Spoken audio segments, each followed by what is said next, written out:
that shit. Hey, Thug, let's drop GM shit again, nigga. Buy me 100 choppers. Buy me 100 choppers. Strap with 100 choppers. I better not get caught now. Buy me 100 choppers. Buy me 100 choppers. Living this helicopter. Bought me 100 choppers that came with 200 clip. I better not get caught now. Call my name ain't Tip. I be some Lacona. That means I can't slip. Them skinny and jeans, boy. You tucking that on hip. Hope you see your Louis bag. You come from Satchville. You say you be going ham, but you in the wrong zip. You say I be tripping. We call it the biggest trip. I'ma tighten up this rap game.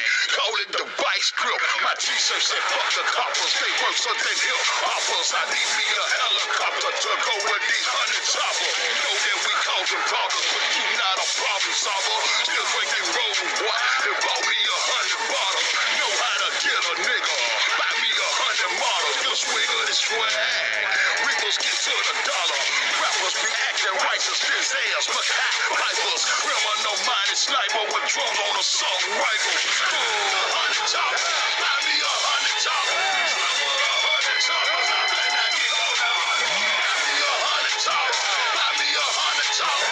Living this helicopter. My t-shirts is all all my looters is shooters. All my shooters is hoodlums. If you jump in that water, you gon' be straight barracuda. We blowing through to get to it. Gon' be so down when we do it. And the streets gon' be with it. Little nigga know what you doing. Oh, pursue me, they do me. Like I'm straight out of movie. 12 goals in my mouth, but turn your girl to a groupie. What you beefing or playing? I see you leaving, I'm staying. I'm the man on the west side. Choppers hit on demand. 7 grams in a Swisher, and I'm full of that liquor. I'm beating on my chest like who wanna fuck with Gorilla. Birmingham, Alabama, coming straight from the slammer. When it comes to the swag, it's too much for bitches to handle. CDs, Bloods, and Crips, real niggas gon' plead the bill. T-shirts say fuck the copper. Chop with Chiquita, flip west side. 100 choppers, buy me 100 choppers. Strap with 100 choppers, I better not get caught now. Buy me 100 choppers, buy me 100 choppers. Living this helicopter, my t-shirts is all about. Buy me 100 choppers, buy me 100 choppers. Strap with 100 choppers, I better not get caught now. Buy me 100 choppers, buy me 100 choppers. Living this helicopter, my t-shirts is all about. You know what I'm talking about? Hey, check this out, right? Boom, first of all, and I'm live. Check this out, right? I want y'all to do unfair the real favor and goddamn come on up in your mindset, right? And understand this the feeling I want y'all to have when y'all watching this YouTube shit, right? You ever been on your lunch break or something, or you ever been just riding around town, then all of a sudden you just say you just want to just chill, you just want some free time. Not no meditation time, no shit like that. Just you want to chill. So you might goddamn go get you some good shit you got rolled up, or got you a good joint. You know what I'm talking about? And you pull up at the park. You feel me?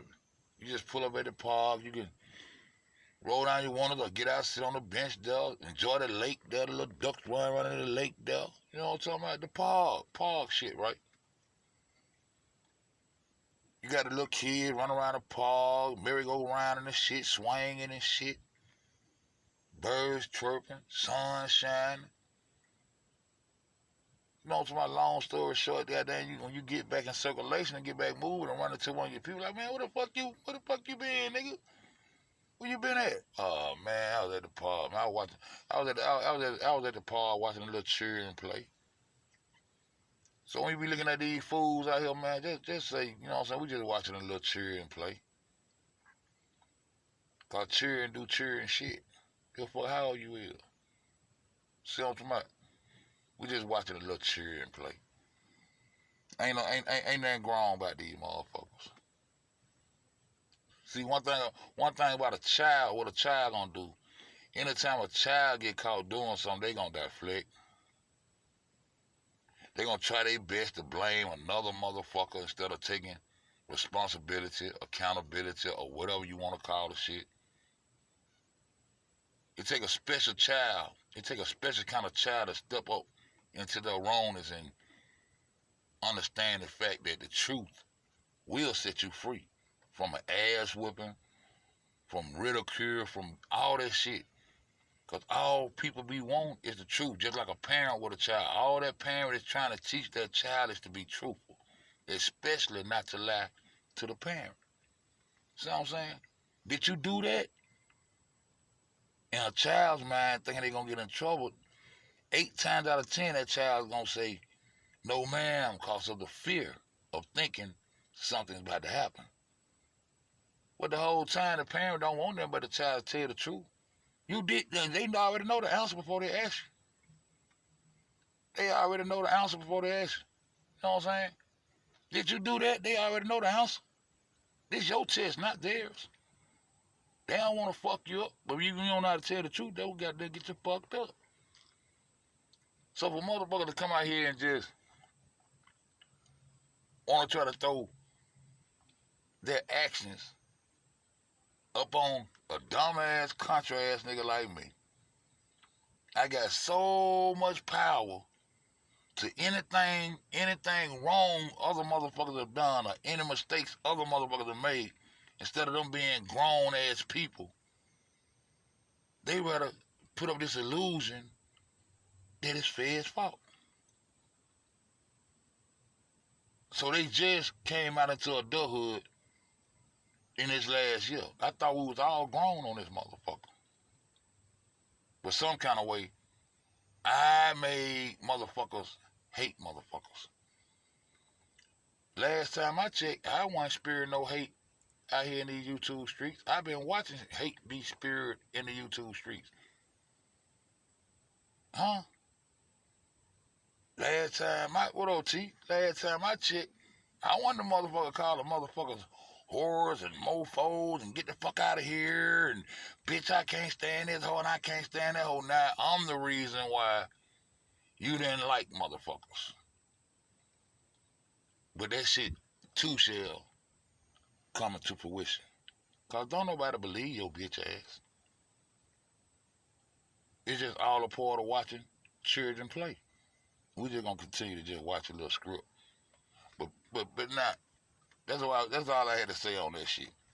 That's all I gotta say on that shit. Cause whole play, and children do what children do. You know what I'm talking about? I'm talking about niggas running around like I actually goddamn had. I ain't never did a private live with none of these motherfuckers. I ain't never gave no instructions to no motherfuckers. Only thing I told motherfuckers be to think for yourself. If I tell you anything, go check behind me. Fact check behind me. How can I be a manipulating motherfucker when I'm telling you at every step of the way? Don't take my word for shit. You go and find out for your motherfucking self.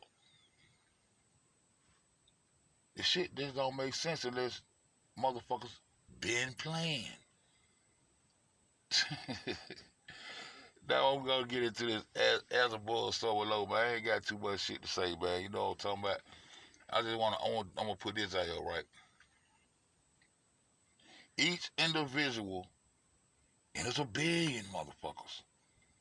Each individual, us as individuals, as mortals, we're not immortality, all that immortality shit, all that shit come within the spectrums of goddamn traveling through your ethers of darkness.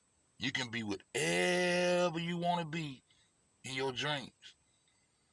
Your thoughts, know-how, and your physical, you understand, once you come out of your meditation stage or whatever you're dreaming about, once you come back into reality, it's up to you to put that shit in motion, to make it, to create it, for it to become a reality. They say if you can speak it, if you can see it, you can bring it into fruition. Just because you think it don't mean it's gonna happen. You got to put effort towards making it happen. But what I'm saying is, each individual that's part of this all have its own connection through its conscious, through your conscious. That's what registers you. That's how you register to the all. We all connected to the all. You don't need no instructions for that. When you go to sleep and you go to dreaming and you go to moving around through other dimensions and traveling through the darkness, and the darkness is your light, and you riding through that motherfucker, and you seeing shit, and you feeling shit, and you loving shit, and you being inspired by your thoughts, You being inspired, and inspirational thoughts coming to you in your dreams, and you seeing people you haven't seen in a long time, people that's dead, people that you might don't even know that you're gonna meet yet. Waking up and meeting the people I seen you in my dreams. I don't even know y'all see it was you. Shit like that. See, that's individualism. That's some authentic shit that's done by you and your consciousness and how you're registered to the goddamn universe. This universe ain't got no motherfucking secrets from nobody. You connected to the all. So once you go into your meditation or whatever you want to call it, your solitude, and you close your eyes and you go to traveling, most of the time you go to traveling, your mind gonna think you going through the heavens, what they call the heavens. Because that's where all the stars and the beautiful thoughts come from. Ain't nobody goddamn getting no beautiful thoughts looking down at the motherfucking dirt and no rocks and shit. When you look up, oh man, it's a goddamn huge, and you close your eyes, man, you can go anywhere you want to go. You can have any thoughts you want to have. And when you go to sleep, you don't need no book to tell you that you can dream. You don't need no book to tell you that you can close your eyes and go anywhere you want to go, individually. See what I'm saying?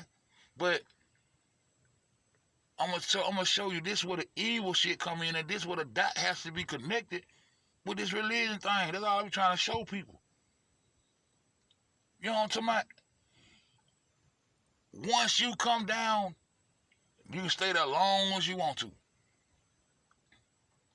And when you come out of that stage, it's up to you individually to make your individual thoughts and create. You can create whatever you want. You can make this be whatever you want it to be. But see, once you start trying to superimpose your thoughts, so a man thinketh, so is he.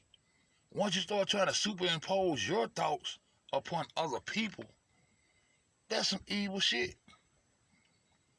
Once you come out of your imaginary realm, you call it imaginary, your energy, your whatever you call it when you go to meditate and going into, you know what I'm saying, going into the other realm of energy and getting inspiration or whatever you want to call that shit. Once you go in there and come out and say why you was in your meditation, in your cave, while you was somewhere alone, sitting in a park in a goddamn Indian stance with your hands folded up and just thinking, it was some God that came to you and gave you the key to the all. See, that's some evil shit. You already know if it'll be a power, it's some bullshit. Once you try to superimpose your imagination upon someone else and enforce that shit as being some goddamn law, that this God that's talking to you in your imagination, in your imaginary mind, and coming through your motherfucking melanated energy, and you got the sickness in your mind to come back and say, I'm gonna inflict this upon the people. I'm gonna make motherfuckers believe whatever I want to believe. Actually, I don't even believe a decent human being would have that kind of thought as they sit there and pray. Whatever it is that you do when you asking for extra strength to make it through, to pray, whatever it is you're doing, I don't believe a sane, decent individual will come down and say, God told me you ain't shit, and I'm the shit. Huh? I believe it's allowed to rip. But what I'm finna do, man, I'm just finna play these little videos. I got these little videos. I'm gonna play some groundwork. You know what I'm saying? As a bull, so but I'm gonna play some groundwork, and then maybe Y'all gonna understand that them 500 years I've been telling y'all about right in our face. They pimping the ink pen, writing with the left hand and writing with the right hand at the same time. It all was a big plan to take over the Western world, to take over the America. All this shit planned just for world power. And they started when they started writing that damn book. And we fucked up. We started using that book as actual history when it ain't, my nigga. You know what I'm talking about? Real shit. Well, I'm gonna goddamn play it right here, man. I'm Gucci, man. Hey, shout out to everybody in the chat, man. I know y'all gonna goddamn run up out this bitch. Y'all don't want no real shit. We gonna get down like this. I said, boom. What up, Angie? What up, Bam Bam? Hey, what up, Black Cuban? I seen you, Black Cuban. All glory go to the Creator. It's an honor to be here today. But I love the theme, American healing. Well, first, let's think about something. Where did America come from? I got one more thing to say, too. People always talking about Martin Luther King and Malcolm X, but they really ain't hear the jewels that they was dropping. They really ain't hear the goddamn jewels that they was dropping. That we was already here before all that shit. And if you understand the time periods, once you put your timeline together of this Roman Empire and all that bullshit that they done created, for us to goddamn, it's just like an onion, man. If you the cocoon and you the seed that's in the middle of that onion and you done been layered up with the lies, layered, they done put layers and layers of indoctrination and layers of lies on you. And once you realize that you've been lied to, it's up to you to start peeling out that shit. Some people don't want to peel out that shit. But every time you figure out somebody lied, then you need to pull that out of your mental. You need to undress. Got to peel that off. And anything that got down connected to that lie and try to bring that lie back into your life, you need to peel it off too. Nah, you try to bring them lies back off here, peel it off. You got to peel this shit off individually. It's up to the individual to goddamn wake up to a full awakening. You see what I'm saying? If goddamn you try to bring some lies back into my realm, that means some kind of way you're a part of some shit that, you got to peel you off too. You got to go, bye. And you got to keep, every time you wake up, every one lie you find out, you ought to be taking off 10 or 15 layers of dumb shit. So you got people out here that'll goddamn peel off one lie and then go to the next realm and motherfucker say something to them. They believe that, and with the shit that they believe, it bring the lie back you just peeled off. You take them goddamn one step forward and 15 steps back. You gotta peel yourself like a goddamn banana, like an onion. You gotta peel this shit off. Cause we all been fucked up with this indoctrination. Dr. King said we were already here. We were already here. So that means we was already here, so we already know they lying about this here. So what else is they lying about? All that shit. All that shit. You open up your mind, you'll be able to see it. Have it always been America? Goddamn, Malcolm X said goddamn Plymouth Rock landed on us. We ain't landing on Plymouth Rock. That means we ain't came across this motherfucker and landed over here. Them hoes came over here and landed on us. Y'all gotta catch this shit, man. Or was it just created to be America? Who are the real Americans? America keep changing and changing and changing. Let's go back in time when the American Indians looked like I look. Goddamn. And roamed the southeast part of the United States freely. I love what the mayor said. We have to tell the truth. We cannot heal America until we fix the foundation. Can we start right? Why would America need to be healed? Why would America need to be healed? The same way they fucking up creation right in front of your face now. Because they came with a plan to exterminate. Martin Luther King said, our destiny has been mixed up with America's destiny. Did he not say that? Put an 8 in the chat if you know Martin Luther King said that goddamn our destiny has been mixed up with America's destiny. That's what he said. That's what he said. You know the definition of destiny? What your future holds. So they came and goddamn imposed their destiny upon you and took control of your future. Your destiny. You don't know who the fuck you is. And then you got people that come out here and try to hip you to some real shit, and you vibrate so low in your chakras, all you know is attack. And try to be scheming and trying to figure out the next plot for some dumb shit that nigga mind ain't even much on, my nigga. Because if I was on the dumb shit that y'all motherfuckers or these motherfuckers was on, oh man, it'd have been a whole different play. I ain't on none of that shit y'all want me to be on. You just show yourself. I've been the same motherfucker the whole time, and I'm going to leave the same motherfucker. Straight like that. So all you little so-called demons and devils, do what you do. I chose to put myself up on the cross for the people, nigga. Yeah. Been doing this shit in real life, nigga. Fuck you talking about, but let's get it, my nigga. Hawa bless, beautiful people. Tawada. Hey, Ampetu, Washte, familia. This is part 5 of the Indigenous American to African American series. I'm so excited to present this, these next 2 or 3 videos that I got coming.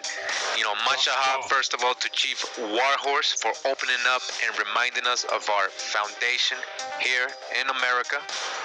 These next 2 parts, I'm going to call it a paper genocide special. We're going to break old assumptions and indoctrinations. We're about to get real deep, fam. And I feel these next parts will make it unquestionable who were the real American natives or aboriginals. Your ancestors are calling out to you. Do you hear them? The time is here. No more classifications, no more tags, or made-up races. Know who you are. You know it's part of your family stories. Wake up. And I call out to any so-called scholar watching this, hearing this right now. If you're still not convinced, even with the last 4 parts of this series. And just my little opinion, this kind of work right here, this your Bible right here. Your heritage, your family history should be your guide. That should be the only thing that should be your religion. What's your religion? Catholic, Baptist, man, my religion is my family. My religion is my roots. My religion is my ancestral truth. That should be your religion, my nigga. And the other information out now around the plane, you better pay close attention to these next parts. The gig is up. Isaiah 43. Let's begin. First and foremost, I want to say thank you for allowing myself and my family, I'm appreciative to be here amongst all of my family at this point. Thank you. This is, I will not necessarily keep this brief, but I will keep it as short as I can for just telling you guys how appreciative I am to be here. And there was a certain point in my life where I had come almost at a crossroads with my dad, my my sister, my friends, my grandparents. And I had no idea kind of what direction to go into because I had lost a sense of a foundation that I know I had lost a long time ago. And knowing that my mom passed and left me such a powerful, empowering family, such as Standing Rock, as well as all of the United Sioux Nation. I mean, to be a part of it now, and not just outside supporter, but knowing that this is family for life. And blood couldn't make us any closer. And our journeys have been directed in so many different ways, but yet we're still standing here August 23rd, 2018, embracing each other as if we haven't lost any time. And it's really special for me to be here because I lost my mom at a very, very young age, and I had no idea that I would end up belonging to almost 4 different families. My dad's side, my grandparents' side, my mom's side, and ultimately my own family that I'm starting now with my young daughter, Azori Elizabeth Irving, who I named after my mom. But this is a very special day simply because I get to really, really be intimate with a lot of individuals that I haven't necessarily met face to face all of yet. But the fact that the support has been there, even without necessarily knowing each other, shows how special and what it means to be a native of this country and be a Native American. And for me, I had no idea. I had no idea about the history. I had no idea how inclusive this group is and what it means to be part of Standing Rock and be part of the United Sioux Nation. So I want to thank all you guys for hosting myself, my sister, my best friend Brett Carroll, my grandparents, and the fact that I get to meet my family finally. I mean, you guys have no idea. This is finally meeting my mom's family, and now I'm with you guys forever, and I hope that you don't mind that because I don't mind it either. So.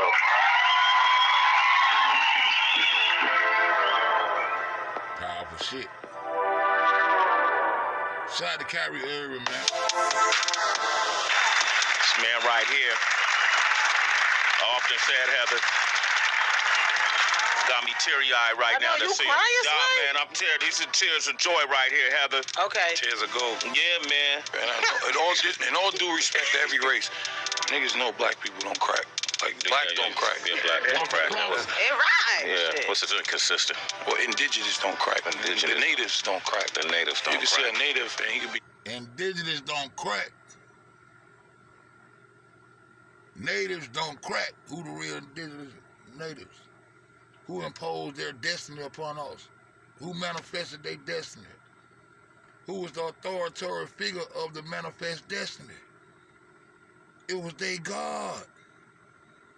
Huh?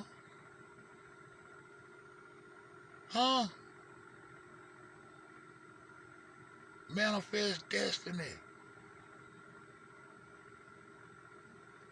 Because they wrote a book and said that their God said that your shit is their shit. And you got a problem with understanding who wrote it? That's crazy. 90 years old and still looking 50. I'm talking for the natives. Yeah. I like when it comes to talking about African Americans, I have no education with that. Period. I don't. I'm not even connecting to that no more. Because that's a system. What? That's like connecting. Say, hey, he's a bad guy. You don't hang with him. Oh, hey, I'm gonna find out for myself. I'm not African American at all. My folks is not from Africa. Hey, look here. Because that's a system. That's like I'm gonna play this back, y'all. I'm gonna play this back, because when I heard this boy talking like this here, you know he had went at it with old Gucci, but when I heard this when it comes to talking about African Americans, I have this had really surprised me when I got Got me teary-eyed right now to see. Man, I'm tearing. These are tears of joy right here, Heather. Okay. This really had surprised me when I first found out Walker was walking in a wake stage of mine. Real talk. I think my son's still in here. When I first heard goddamn Walker speaking, I said, I ain't know Walker was. So you can't judge no book by its cover, man.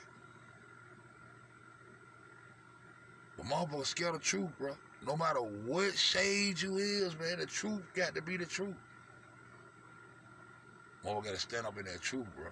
Tears of gold. Yeah, man. And in all due respect to every race, niggas know black people don't crack. Like black don't crack. Yeah, black don't crack. That was. It rhymes. Yeah. What's it inconsistent? Well, indigenous don't crack. The natives don't crack. The natives don't You can see a native and he could be 90 years old and still look like he's 50. I'm talking for the natives. Yeah. I like When it comes to talking about African Americans, I have no education with that. Period. I don't. I'm not even connecting to that no more. Cause that's a system. That's like connecting. Say, hey, he's a bad guy. Don't hang with him. Oh, hey, I'm gonna find out for myself. I'm not African American at all. My folks is not from Africa, and a lot of people in this room, folks, ain't from Africa. Might be a couple, but people just don't understand. I asked my grandma, like, "Oh, grandma, what's your background?" She like, Redfoot and Blacktail Indian. What? Yeah, my mother and my father. Yeah, we 100% Indians. Ask my other grandma, we got Cherokee in us, and European and Italian, a little Dominican. It's great. What? My people. Fed. Cherokee. Huh?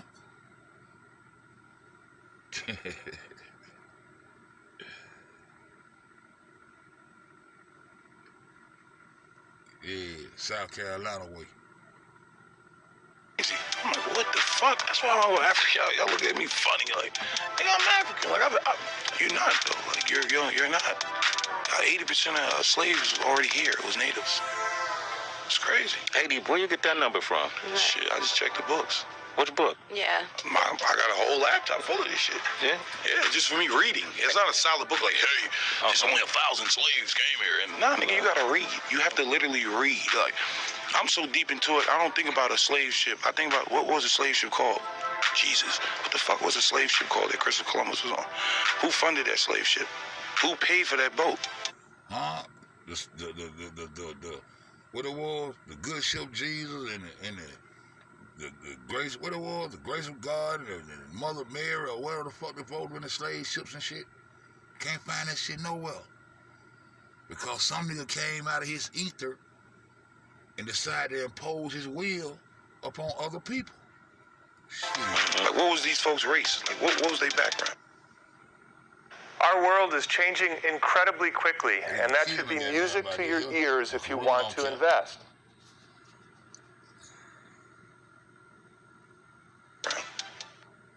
So I just wanted to start out reading from this couple of books here. This first one called Slavery as it Relates to the Negro or African Race, Examining the Light of Circumstances, History and the Holy Scriptures, with an account of the origin of the black man's color, causes of his state of servitude, and traces of his character, as well in ancient as in modern times, with strictures on abolitionism. All right, so this was written in 1843. Just want to read here. It says, let's start from here, this part. In accordance with this statement of Josephus, in rendering a reason why God called the two first human beings by but one name, and that name being Adam, or the red man, and woman, red, right? We find that the Hebrew language establishes that the words Adam, Adama, Adami, and Adama have all similar meaning.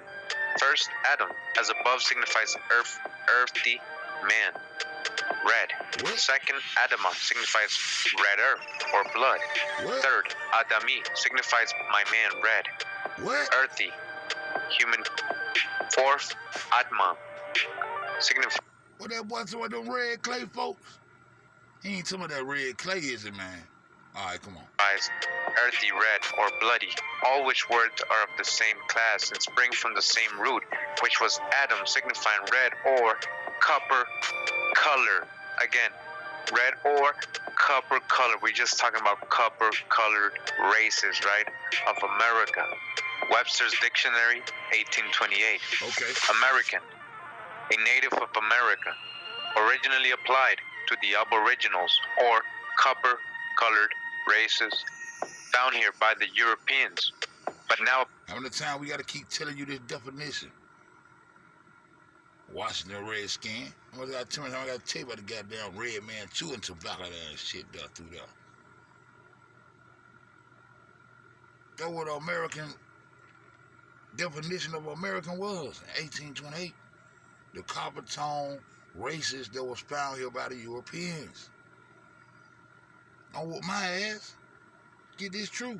Applied to the descendants of Europeans born in America. Again, copper-colored races. From a view of this fact, it is difficult to account for the reason of the name of the first man and woman unless they were created red, instead of white or black, as it is well known that the Hebrew language is governed in its power of naming visible existences, as of animals, fowls, fishes, by their appearances or natures, and frequently by both, as in the case of the name Adam, which not only represents the hue of his skin, but that also of his intellectual existence or human nature.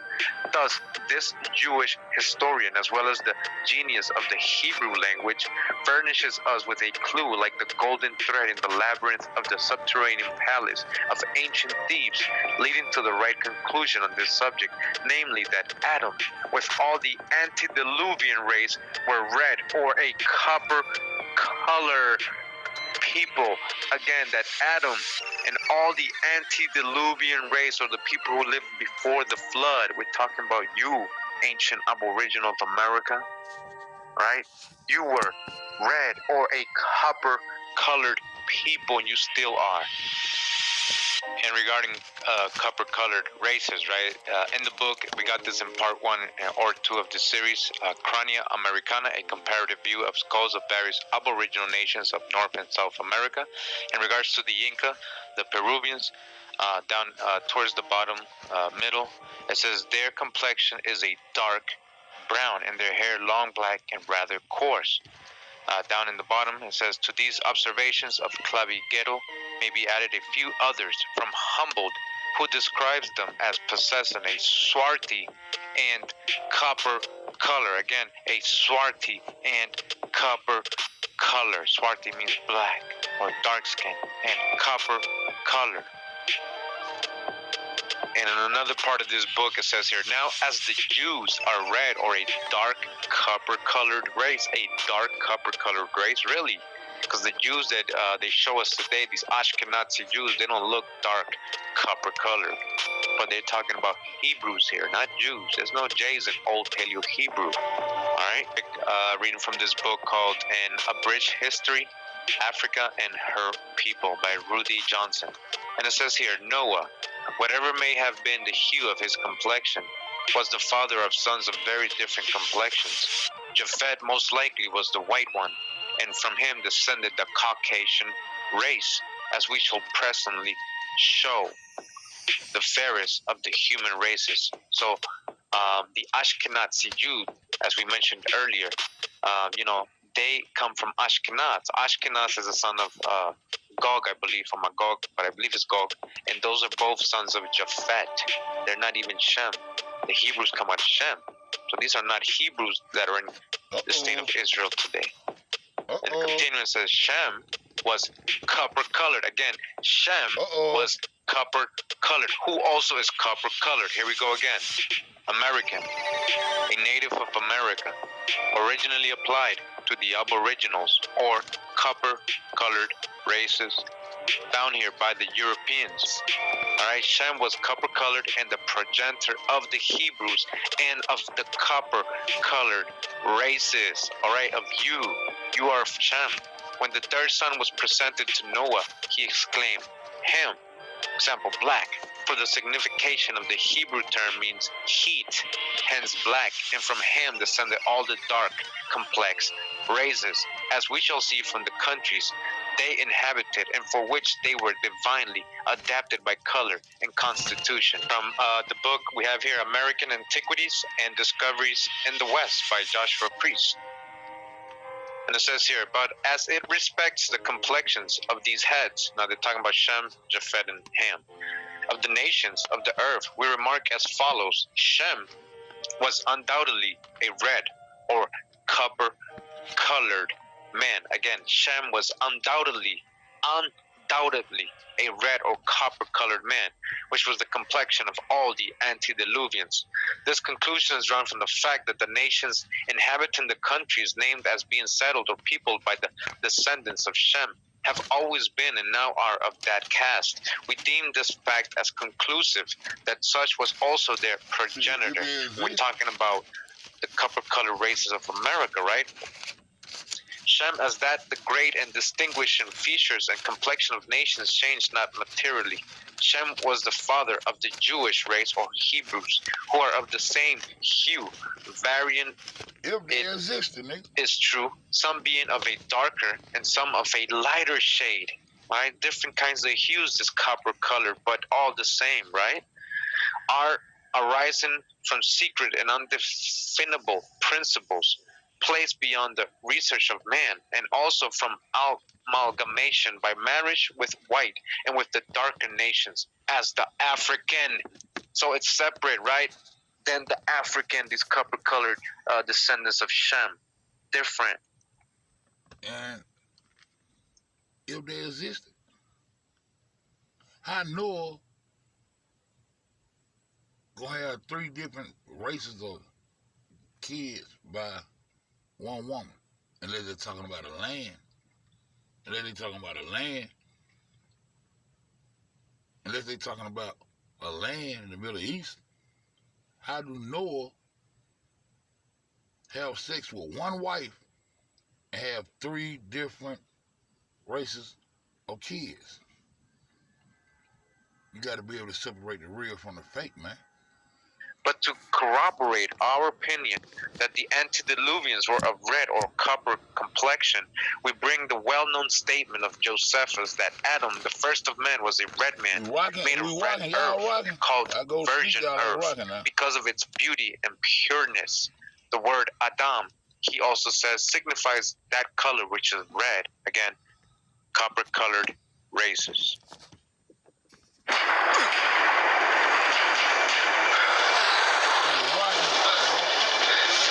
I gotta go to my nigga tonight. We gotta go up in the sky tonight.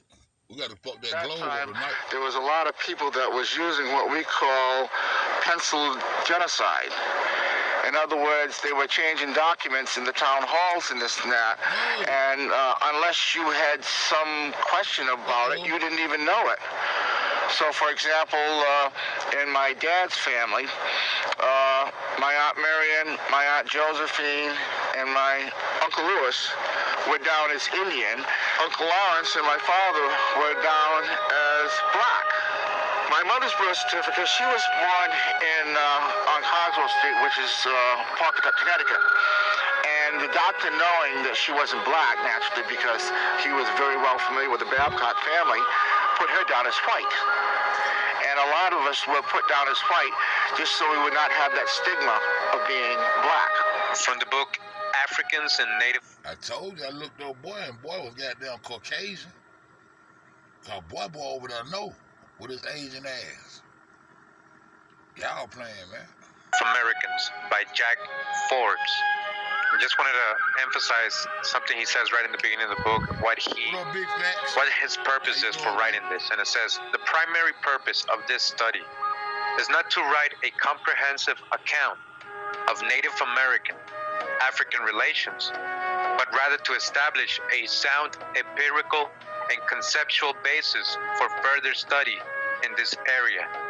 And more importantly, to demonstrate beyond any doubt that old assumptions must be set aside, all right? Your old assumptions, your own hijacks, these must be set aside. This latter is especially true as regards the extent of Native American African mixture and the significant genetic contribution of Americans to present day black, in quotes, right? Black. You gotta shout out Milster. I gotta turn that shit down. What up, Milster? That's my guy. Tell him he's my guy. Or Afro-American or African-American, in quotes. So he's telling you, again, that you have to really set aside all the assumptions of what you think a so-called black or African-American is when it comes to how much extent of Native American mixture there is in you, right? Talking about you, right? So-called black, so-called Afro-American populations in the Caribbean, Brazil, the United States, and elsewhere.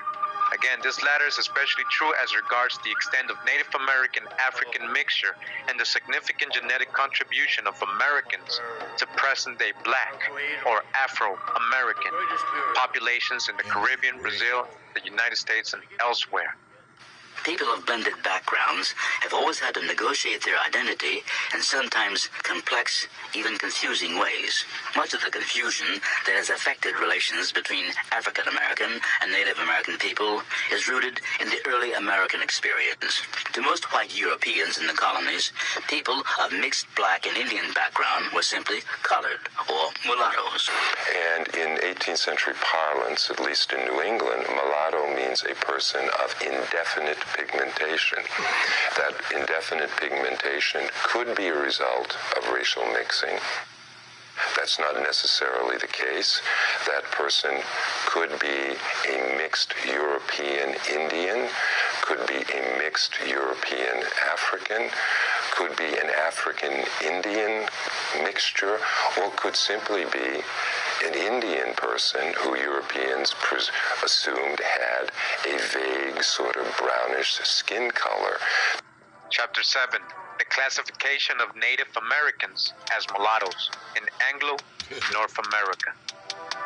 Contemporary scholarly and popular literature in the United States has largely ignored the significance of widespread Native American ancestry among the Afro-Americans, right, so-called Negro or Black, and also of African ancestry among many Native groups, dodged the hijack.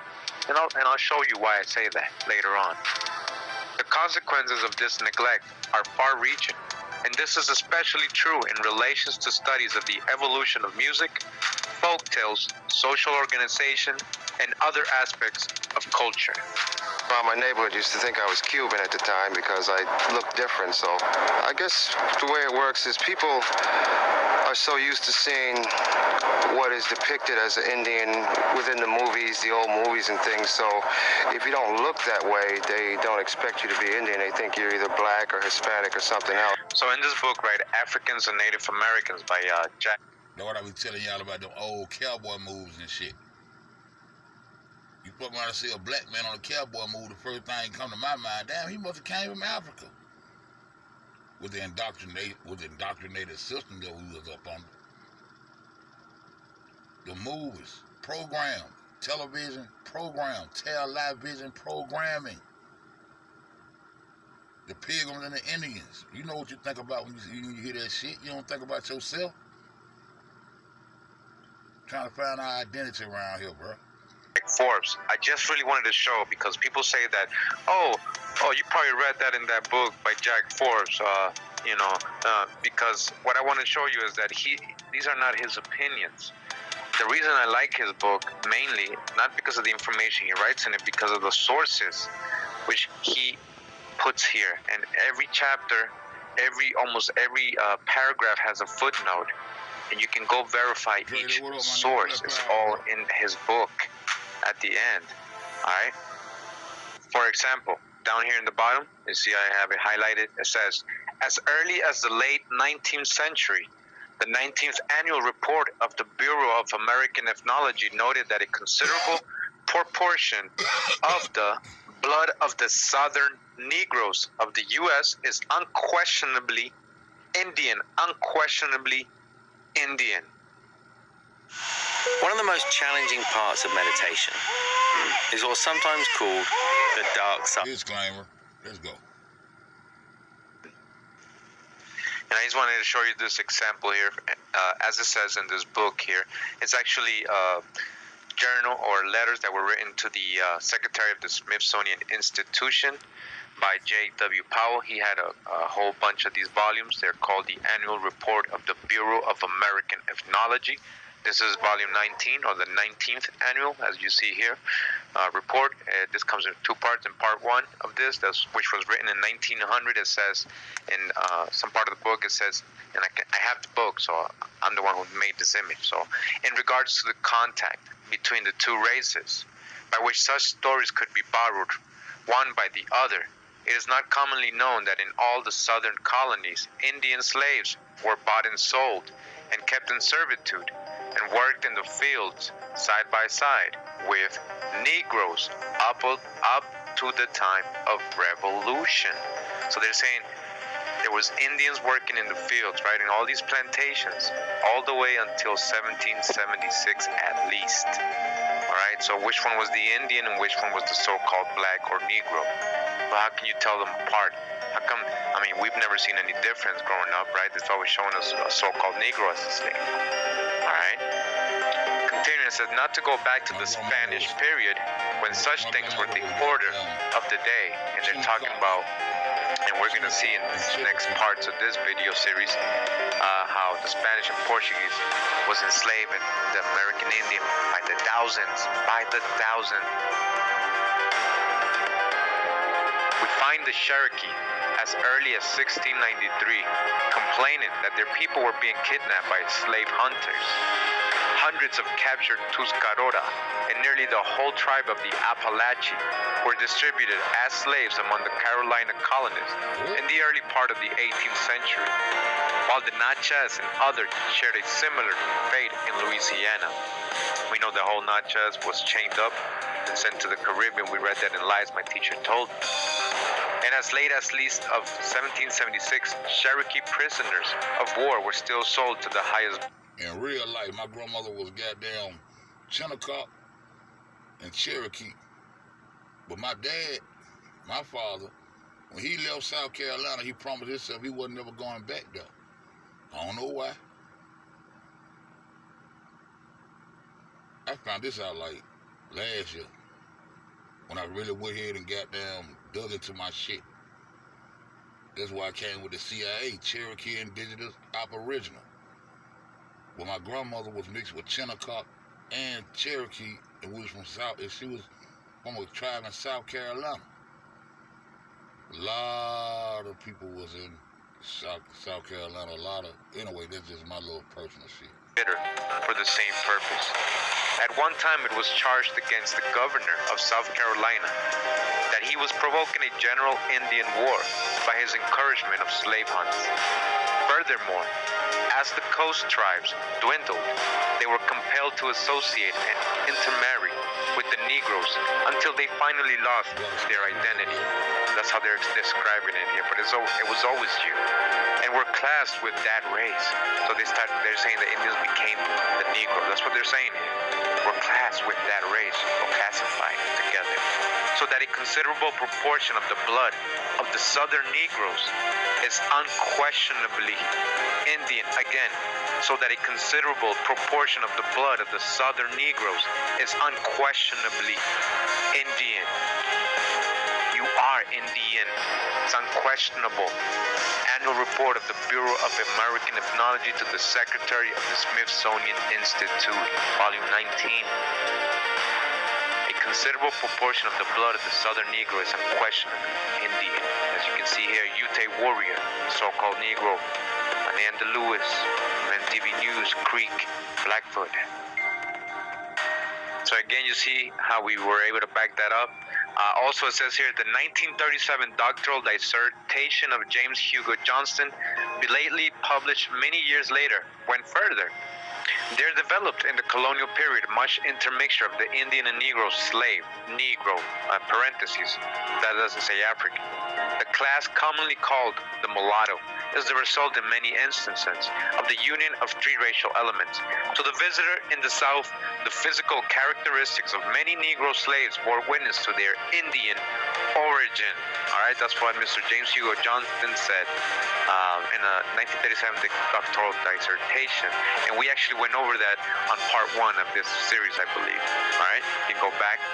Continuing says, the end of Indian slavery came with the final absorption of the blood of the Indian by the more numerous Negro slave or other so-called Indians that were coming from other parts of America.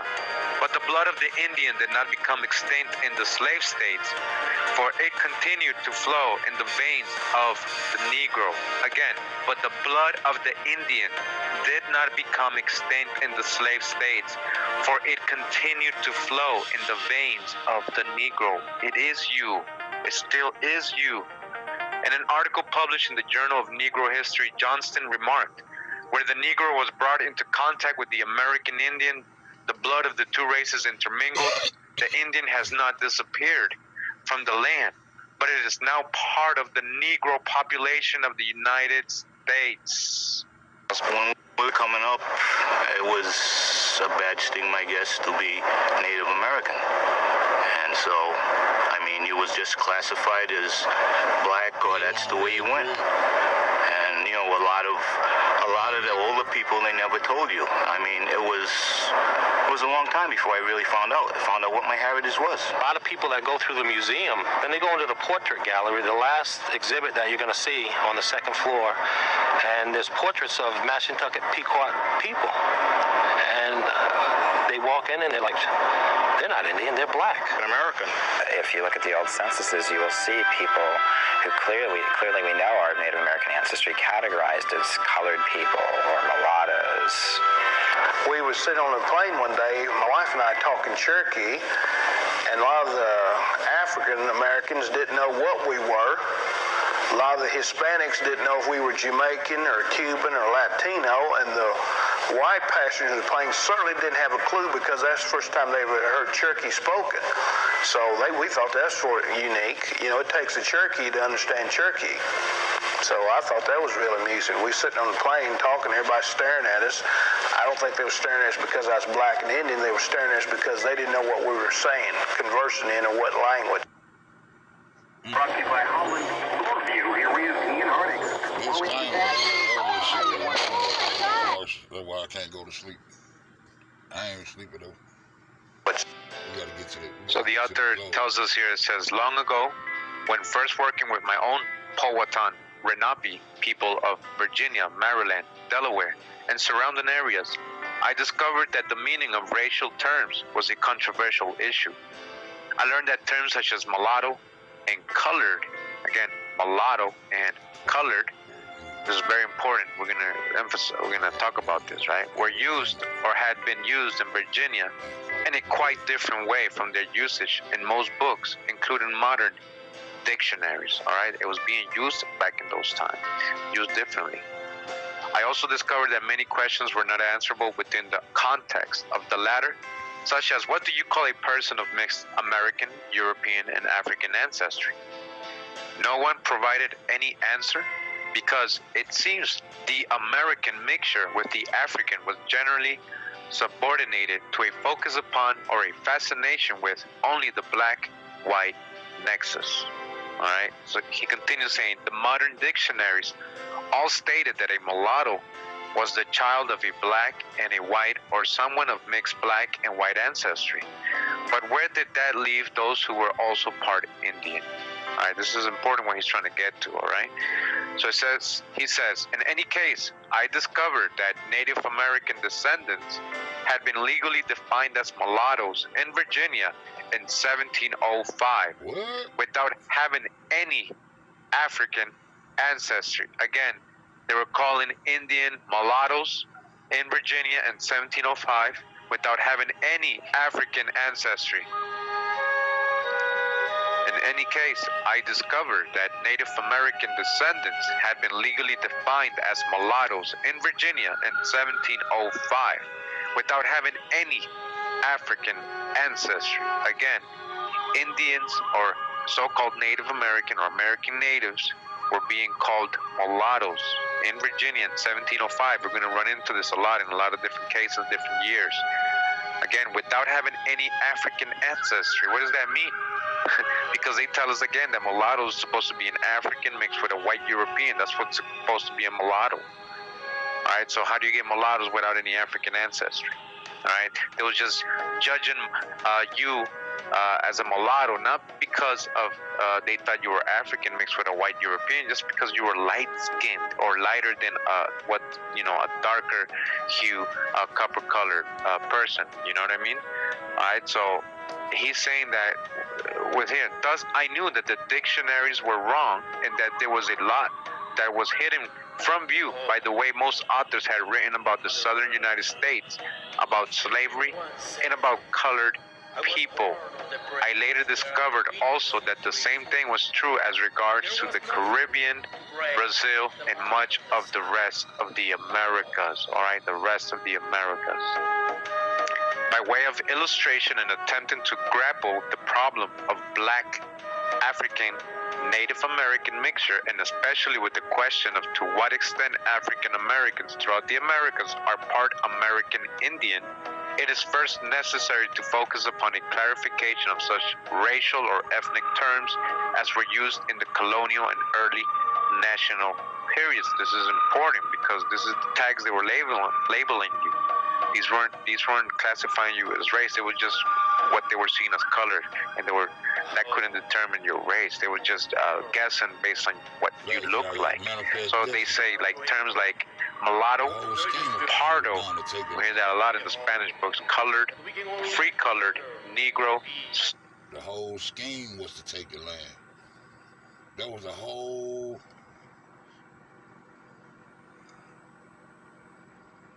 The whole scheme of things was to take the land.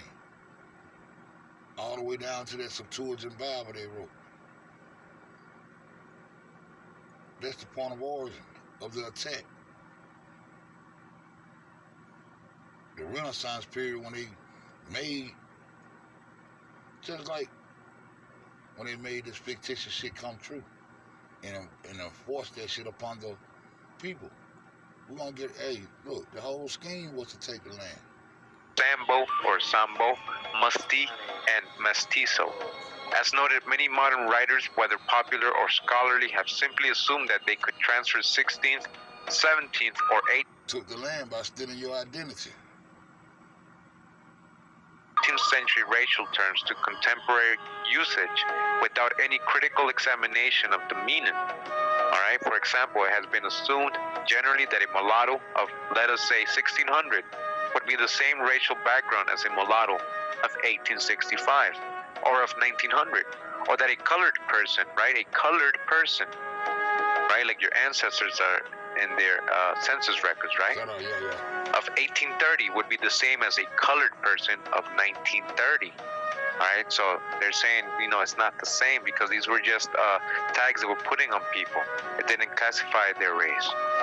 Moreover, it has been assumed that terms such as free Negro and free colored can be used interchangeably, and that one could, in more recent usage, substitute free black for either of these. Either of these could be a so-called Negro or black person. That's what he's saying. I'm going to quickly read from this book. It's called Indians of North America, the Powhatan Tribes, by Christian F. Feast. So on page 69 of this book, in regards to the black codes in Virginia, that they were established in, I believe, let me see, it tells the years, 1705. All right, so it says down here in the bottom, it says, at the same time, however, the black code classified those Indians living outside the reservations as free persons of color. So they made an imaginary line, right, and they created the reservations. So if you were outside of that imaginary line, you were actually, instead of called an Indian or classified as an Indian, you were being classified as a free person of color. What does that tell you? That that person was a so-called Negro, right? Who are they calling colored this whole time in the United States? All right, you know that, right? So look how they play with words, simply because you're on one side of the fence. A legal status they shared with free blacks and mulattoes. So a legal status they shared with free blacks and mulattoes. So they're telling you straight up that the term free colored actually meant Indians, because it says that they met the same legal status as free blacks, another term, right? Another tag they put on you, and mulattoes. Again, mulatto, right? That word mulatto, we've already gone over that. All right, we see it again here. Indians so classified were now prohibited from hunting on lands claimed by white Virginians. They were also barred from holding public office and from serving as witnesses in courts of law. What? Marriages between Indians and whites had already been outlawed in 1691, despite the example of Pocahontas and John Rolfe. Now, children with one Indian parent were defined as mulattoes, whether the other parent was black or white. So if you get an Indian, which is a so-called Negro, right, with another black, or another so-called Indian, right? You know, they play with all these words here, but we're talking about the same people. They consider that a mulatto just because one was classified as an Indian. So it's not about just white people mixing with Africans. That's not the whole definition of mulatto. We see that it was applied different here as well. Moreover, all children were classified as mulattoes if they had one black parent, grandparent, or great-grandparent. All right, so if you had a little bit of so-called Negro in you, you were automatically a mulatto. Only a thin line, a bloodline, now separated a reservation Indian who possessed acknowledged rights and privileges from an off-reservation one who was legally designated as colored. But guess what? The Jew don't have a bloodline. The Jew came from faith. I proved that. It wasn't a such ethnicity as a Jew. It wasn't a such ethnicity as a Jew. I think I done proved that over and over again.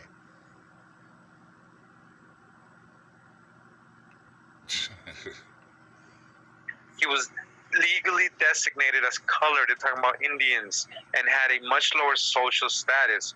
Although the latter were not enslaved, some plantation owners probably forced their Indian servants into marriage with blacks so that the children could be claimed as slaves. Indian children claimed as slaves. If you back up to pre-Jacksonian America, and the time of Indian removal, there's no advantage to identifying as Indian, unless it was very important for you to keep your family and kin and nation together. If you were most interested in remaining where you were, because that was sacred ground where you were living, because you did not want to be removed, then there was advantage of identifying as African, which means then you would not be rounded up, put on the rolls, and sent west, but you could stay right where you were. Of course, there is a disadvantage at this time of identifying as African because you run the risk then of being enslaved. But at least you wouldn't be removed necessarily. Around the turn of the century, the Cherokee were once again part of a government operation known as the Dawes Commission. And at that time, the land which we held in common at one time for time immemorial became individual allotments to Cherokee citizens. Indeed, the whole construction of the Dawes Roll by which Indian nations were allotted is based on the assumption that blood quantum, that is the degree of any particular ancestry, white, Indian, black, the degree to which you are one of those determines certain cultural characteristics. That is, how able you are to manage your allotment. It was at that time that the separation as citizens between black freedmen and Cherokee by blood was made. The Cherokee freedmen, if they were not also Cherokee by blood, were not given an allotment and thus were not part of the Dawes enrollment process. A lot of knowledge that's been erased. The fact that freedman was never in my vocabulary, I never heard that in terms of a designation of my family history. My father always talked about being of part Choctaw ancestry, but his father, who died in 1940, my grandfather, was on the roll as a Choctaw freedman. The last person in our family who died, who was on the Dawes rolls, just died this year. She was 94. She was a Choctaw freedman newborn. And when I spoke with her, and whenever I would talk to her, she would always talk about, well, Grandma was Indian, of course, but she never, and I'm part Indian, but she never referred to herself as freedman. Continuing with Africans and Native Americans by Jack Forbes, he says many colored terms such as dark, swarthy, and brown are also quite ambiguous, as should be obvious, right? Because they will say a dark Indian. So we went over swarthy in past videos again. That just means a dark-skinned person or black person, as they would call you, right? And my fellow citizens, 3 years ago, we launched the Great American Comeback. Out of that Trump. When come to tonight. In 1756, list of militiamen in Kin and Queen County, Virginia, for example, one finds in addition to fair-complexioned persons, Thomas Delaney as dark, Benjamin Wilson as dark, James Wilmore as brown, John Major as brown, John Kemp as Swarthy, but with light hair and freckles, John Evans as dark, and Richard Riddle as dark. All or most of these men were born in Virginia, and several were planters. Were they part American or part African? Certainly, we cannot judge their race from such color reference alone. So you hear what he's saying, right? How they just tagging them like dark, swarthy, brown, but that didn't say if they were African. That never says they were African, or just because they were calling these people, you know, that they had to have been mixed with an African. All right? That's what he's trying to let you know, that these historical accounts were just naming these people as what they saw them personally, like, oh, he's darker than a white European, right? So a dark, you know, John Evans, all right? But that's Indians were dark, right? You know, for example, as a quick reminder, we got this in part 1 or 2 of this video series, but from Verrazano's own words, right? Verrazano, famous explorer, this was from written in the 1500s, and he says that when he got to shore, he saw some Indians, some wear certain garlands, he says, of feathers of birds. They are of dark color, not much unlike the Ethiopian, and hair black and thick and not very long, which they tie together back on their head in the shape of a little tail. Again, down the bottom he says, and he saw some other Indians and learned that these people, that they are also thus of dark color like the others. So all of them are dark color, dark, right? Verrazano. You can go to any place in the state of Oklahoma, and every place, every few miles up and down the highway, depending upon what nation you're in, you will find all kinds of gift shops and see things, oh, come and get a Cherokee doll, or come play some Choctaw or Creek Nation bingo, and come and do this and do that. And you can go to every one of those shops. You can go to the capital of the Choctaw Nation in Durant, or go to the capital in Tahlequah, and you won't find anything representing the thousands of African people who lived there. Thousands, not just a handful or a few dozen, thousands who are documented on the rolls. Over 20,000 African people were there. They weren't just there and invisible and doing nothing. So with you saying you're not African American, you're more of the indigenous, your grandmother and your grandparents from the Native American tribes, do you address yourself as Native American? Do you address yourself as black? Do you address yourself as African American? I'm other. So you're other. I'm uneducated. I'm uneducated. So for me to sit here like a college professor or professor, I'm wrong. I'm uneducated. I'm confused. You know what I'm saying? But I'm damn sure not black. You're not gonna call me black. My grandmother's not Crayola. Like, so no, then, I'm connected to a tribe. I'm from a tribe, not a country. It's a big difference. Different laws, different everything. Like, big difference. Yeah. But I don't want to make niggas feel like I'm on some other shit because I say I don't want to connect with African Americans. Like I'm saying fuck black. It's nothing like that. It's that my eyelids is up. And when your eyelids is up, you read about everything you put in your mouth, you say out your mouth, you walk, you talk, and you conversate with. And I'm just up. I'm awoke. That's just what it is. I don't live for money every day no more. I live for the truth. That's just a difference now. I am a Mashantucket Pequot tribal member. I became federally recognized in 1993. Previous to that, I was always known to be an Afro-American. I was told as I was younger that we have native blood, if you will, and relatives of the Narragansett and the Pequots. I remember as I was growing up, the question was asked a lot if I'm mulatto because of my light skin, and I'm like, no, there are no Caucasians in my family as I know of. But it came clear to me when I was told more of my native side. So that explained to me why the skin is so light. If you move up to the 1960s, 70s, and 80s, what's the advantage there of identifying as either African or Indian? Well, this is all tied up in the civil rights movement. The 60s or 70s, the currency there was blackness. I had a lot of problems in the black community, and they got progressively worse as I got older, and I think part of it was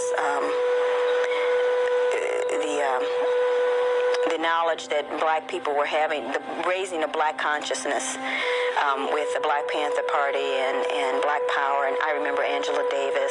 I remember AIM and Wounded Knee. Where's claiming Indian ancestry going to get you anyway when in the 50s the movement for civil rights is for African Americans? The Brown versus Board of Ed, the civil rights cases of 1957, the voting rights case, the civil rights case of 64, the civil rights piece of legislation, Voting Rights Act of 65, those are directed to African Americans. So what does it gain you to declare yourself as Indian? Not till, I'd say, the late 60s, 70s at least. Here in Lexington, Kentucky, it's so important. People honestly don't look at me on the street and see my name, Victor Hassing. Oh yeah, Narragansett. Probably doesn't dawn on them. It probably says, African American by virtue of my pigmentation. Africans and Native Americans by Jack Forbes. It says here, Frank H. Russell in his The Free Negro in Virginia wrote in 1913, and we got that book, that one of the ways in which the free-colored population grew was by the mixture of Indians and Negroes.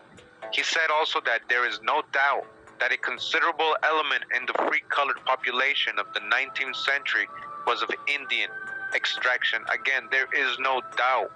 There is no doubt. Go read this in the Free Negro in Virginia book by Frank H. Russell of 1913. We have the PDF. There is no doubt that a considerable element in the free-colored population of the 19th century was of Indian extraction. I'm not going to tell someone you are or you aren't who you say you are. I think that we need to have fundamental respect for people as individuals as well as communities. And when someone says to me, I am an Indian, I'm an African Indian, I am white, I accept what those people tell me. I think that the whole notion of ascribing ethnicity to people is something that we should have left in the 19th century. Africans and Native Americans by Jack Forbes. It says here, one can also cite other authorities whose work caused them to consider the intermixture of African and American racial stocks. Helen T. Catterall, in her work on slavery in Virginia, noted that we have shown that the first slaves were Indians, not Negroes. Again, the first slaves were Indians, not Negroes, and that the enslavement of Americans continued for many, many years. In 1903, a historian of New Jersey noted that unions between Indians and Negroes were so commonly frequent, indeed, as to have left permanent impress upon many families of Negroes of the present day. E.B. Reuter recognized in 1927 that African-American mixture had taken place within slavery and said the Indian slaves were gradually absorbed into the black population. And the real truth is that it's always been you. According to Ashley Montagu from 1944, she says, with the discovery of the New World, intermixture between the Negroes and the indigenes of the West Indies began almost at once. All right. The discovery of the New World. The discovery of the New World, when nothing to be discovered, was already here. The discovery of the New World from the West Indies. Yeah, they owe you. Yeah, they owe you. Negroes, right? It must be supposed that these Negroes, and in parentheses it says here, from different parts of Africa, were already very thoroughly mixed among themselves with the Indians.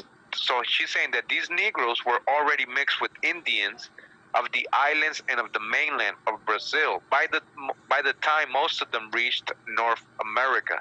So she's saying that these so-called Negroes that are supposed to be African already had mixture of natives in Brazil, already were mixed with Brazil. That's because in reality, these were Brazilians, these were island people, these were the original aboriginals of America. They didn't come from Africa. You got to follow the trail and you'll see what I'm talking about. The mingling of Negroes and Indians, of course, occurred first in the West Indies. And then it says, it is significant that Montagu recognized that many of the slaves coming not directly from Africa but from the Caribbean. Again, not directly from Africa, as they've been telling us all our lives in these textbooks, but from the Caribbean. Might have had American ancestry, not might, it does. So when they're saying that the Pequots were mixing with the Negroes, they're just talking about other Native American Aboriginals that they're bringing from South America or the Caribbean, Central America, or other colonies they had. Thus, it may be seen that not only was there much mixture between different varieties of Negroes in the islands, varieties of Negroes, right? They're not saying Africans, but also complete mixture with the indigenous Indians and sometimes with Indians who were not indigenous to these islands. Montagu also recognized that once the people of African descent had reached North America, intermixture with Americans continued. The available evidence indicates that ethnic mixture between Indians and Negroes has been of vastly greater proportions that has hitherto been realized. The American Negro population of today is a composite of African, white, and Indian elements. So they're always going to add the hijack African in her mind because she thinks all so-called Negroes come from Africa. There you go. Wow. Heard about these. I've never seen one before. Yeah, well, man. And that's one of our own biggest hijack that we have to dodge, is that, we assume, because we've been taught that all so-called Negro people, or people of dark skin, come out of Africa. And that's not true, In the Americas, we have the environment that makes melanated people. Where melanated people live, up to the darkest hues, as you can see in this chart. You see some in South America, Peru and Brazil, Guyana, Suriname, exactly what the black tribes are described in these anthropological books. Alright, so not just Africa. So I think I'm going to end part 5 right here. I want all of us to take a break, including myself. I know it's a lot of information, and I'm about to get even deeper. So please continue to the next part 6 and part 7. And, I have a lot of information coming. Thank you for sticking around, almost an hour here with me. And please continue. Awa bless. Awa. Check this out, right? Check this out, right?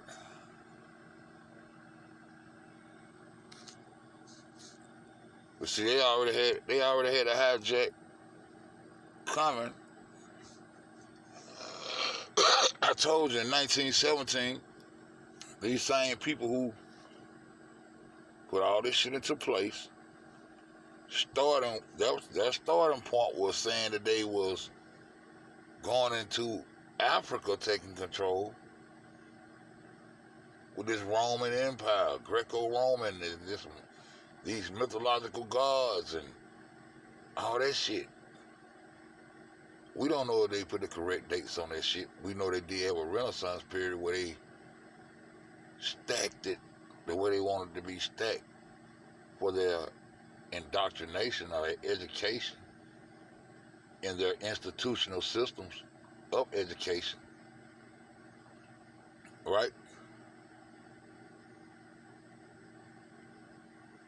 And in 1917, that's when they kicked off the Federal Reserve, where all the bankers, the big bankers, would still control all the politicians, even though they was coming up with all these Civil Rights Acts and free slaves and all this. Now they're going to enslave the whole country.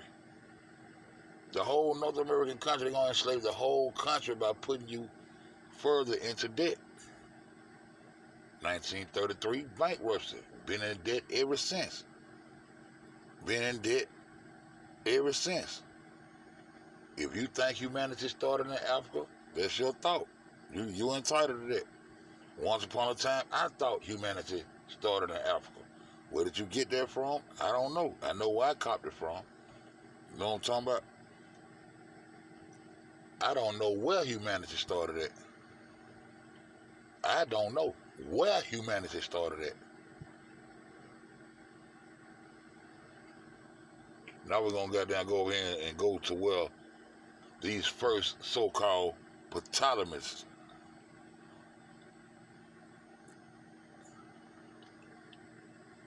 These so-called Ptolemies took over African thrones and Kemet and all this shit.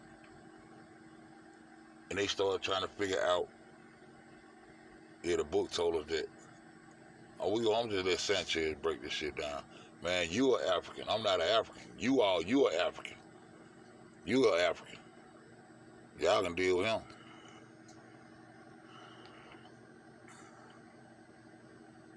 Today's presentation is part one of a series of videos where we will be uncovering the mysteries of the Hellenic period. And I will be sharing research that will explain how the foundations of government and mind control were laid on top of the two pillars of science and religion. In order to decipher the mystery, we must first start on the foundation of all science and religion, which is cosmology. Then was just another way of saying boom. Just like putting emphasis on something that happens that you like. You know what I mean? If you know what I'm saying, it's something when you enter the room, bam, putting emphasis on you entering the room. You know what I'm saying? You win a game. You know what I'm saying? A motherfucker play ace out there and you ain't got no. A motherfucker play ace of diamond and you ain't got no diamonds. You ain't got no diamonds. You slapping that boy like, bam, nigga. I'm cutting that shit. Bam, boom. That's all it is, man. Just a little swag. Cosmology. This leads us into the topic of Claudius Ptolemy, who was one of the founding fathers of early Hellenic cosmological concepts.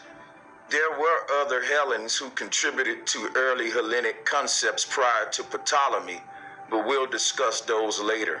The reason we want to focus on Ptolemy first is because Ptolemy introduced the foundation of heliocentrism based on the fact that Ptolemy is a European descendant who allegedly takes the throne of an African king, African king by military force. I'm beginning not to believe the Roman Empire story. They think they just claim land, but you know, that's just my thoughts. You know what I'm talking about? But listen to this shit. There goes Sanchez. Shout out, flat motherfucker power, my nigga, man. He created space.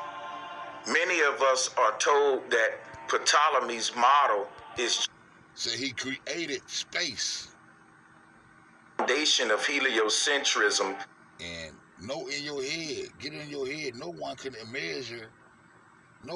measure space and put an accurate numeral on space. It's immeasurable. You know what I'm talking about? Create space. Based on the fact that he created. And then on top of that, when you're dealing with the ethers and the darkness, no one has ever came and gave a full definition or accurate definition of the ethers, of the darkness, of the dark matter. So how can you come and give us the all of creation, but you can't explain the all? You can't even give us a solid definition of what that darkness is. They haven't gave a conclusive definition of what dark matter is.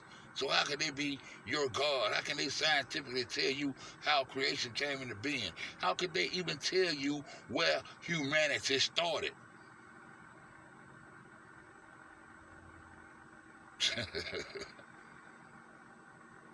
But you got things in South America older than the things that's in Africa, but humanity started in Africa. Excuse me, sir. The reason we want to focus on Ptolemy first is because Ptolemy introduced the foundation of heliocentrism based on the fact that he created space. Many of us are told that Ptolemy's model is geocentric. Indeed, it is geocentric, meaning that the Earth is at the center. It still is a Hellenic-based cosmology based on the fact that life exists within space. Prior to Ptolemy's model, earlier cosmologies had no concept of space. Early cosmologies had a concept of a primordial sea, what we call the ether today. And the ether is said to be that which fills all spaces. Therefore, the ether cannot coexist with space. So the creation of Ptolemy's model introduced space and got rid of the ether, even though it is still geocentric. Ptolemy introduced the foundation of heliocentrism based on the fact that he created space. What we call space today was called hell by the Hellenes. It was also referred to as the bottomless pit, and it was a place that many Hellenes...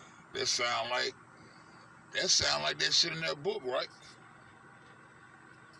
That sound like when they say you go to hell, you go to a bottomless pit, but the pit supposed to be a bottomless pit of fire. Then it go to talking about lakes of fire. Then your soul's supposed to burn in hell through eternity.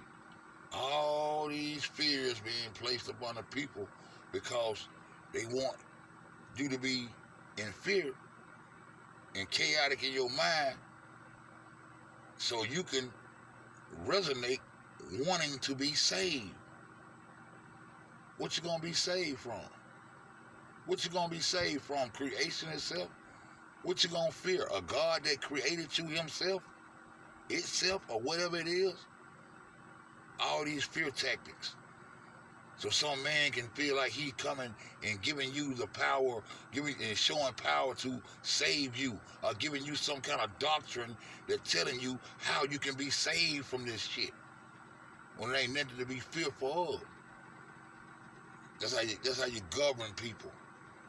It's called the underworld, or the place that the soul journeys through upon death. The bottomless pit. And it was a place that many Hellenes called the underworld, or the place that the soul journeys through upon death. The Hellenes were known for fear-based spiritual systems and misinterpretations of nature based upon ignorance.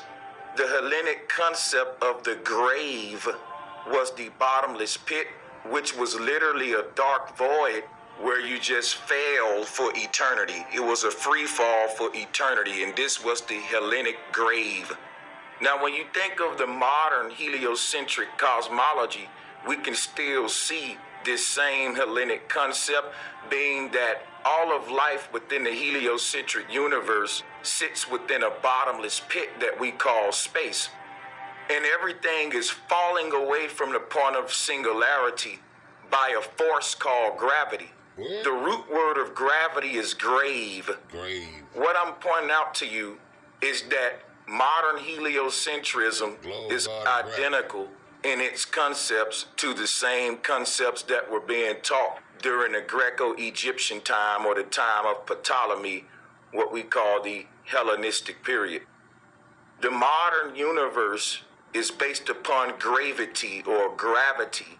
During the time when religious leaders were government officials, gravity would have been associated with the grave, that which pulls you down into the ground and into the underworld.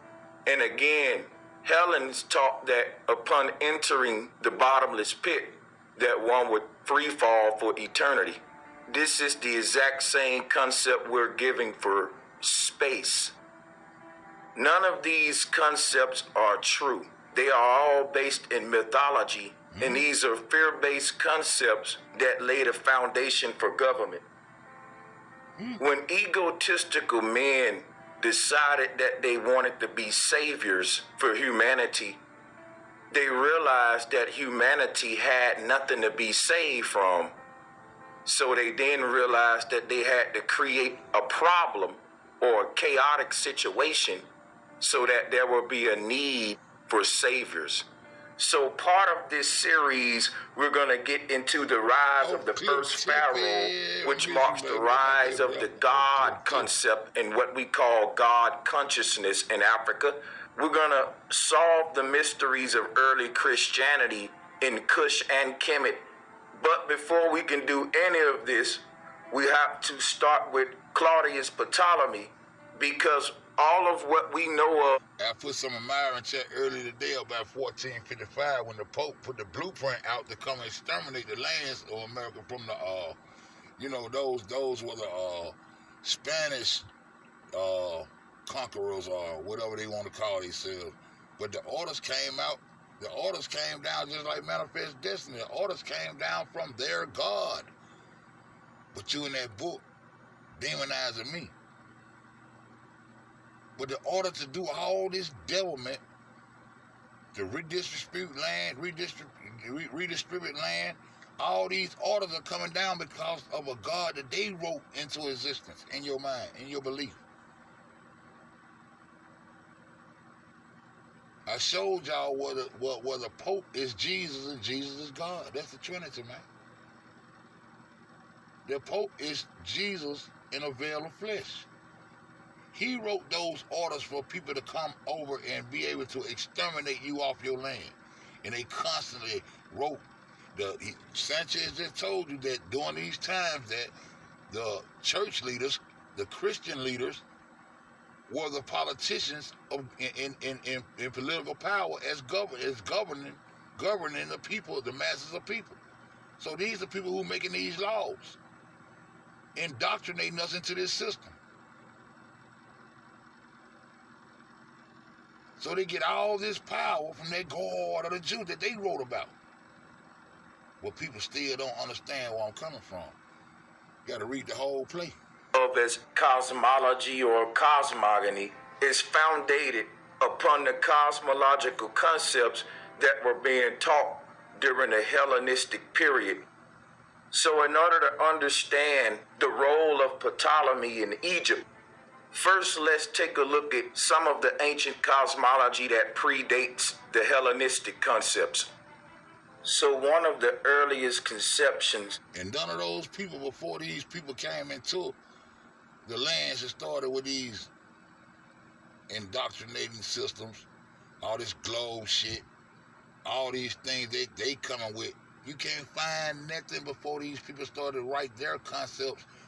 No one was writing like this. No one. You gonna have the Hebrews come in and try to tell you some, oh man, I ain't want nobody writing, telling you what no God said, and God said this, and God feel like this, and this is how it gonna be. It wasn't like that, man. It wasn't like that. Period. It's these people. The play been in effect to take over all the goddamn land. And once they conquered the new world, we lived through it. And they still in the same playbook as we go into this one world order. They still using the same playbook. And their scheme is still working because we arguing back and forth over some bullshit that they done gave us. Because we can't come up out of their religion and understand that we are our religion. Can't uplift each other long enough. But it's all gravy though. Of the cosmos during the pre-Hellenic time is right here on the right of this collage. That is the Hebrew cosmos. This is a conception of the first 7 heavens. Keep in mind that during this time it was said to be several heavens.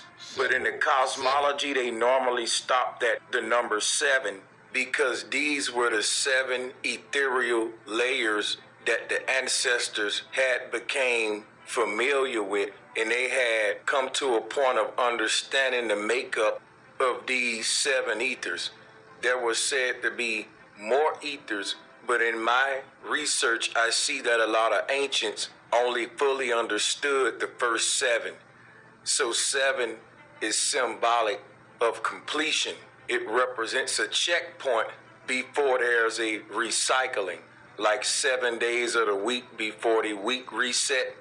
After these 7, so there'll be 7, 14, 21, 28, because numbers are infinite. The universe is infinite. The plane that we live on is infinite. No beginning, no end, only what was, what is, what always will be. What was here before you got here, what's here while you here, and what's gonna be here when you gone. It ain't gonna be too late before you wake up and realize somebody ruled your consciousness when you could have been Your own, you could have been, man, you could have been in so much more in tune with what life was about while you were here. What's gonna happen when you leave? Your energy not gonna die, but what happened when you leave here? I don't know. They don't know. They don't know shit. They don't know shit.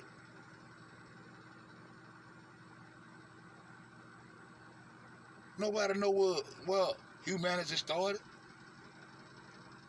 I guess Adam was born in, we just showed you what Adam was talking about, the red dirt, the red man, been here. You got bone, you got animal.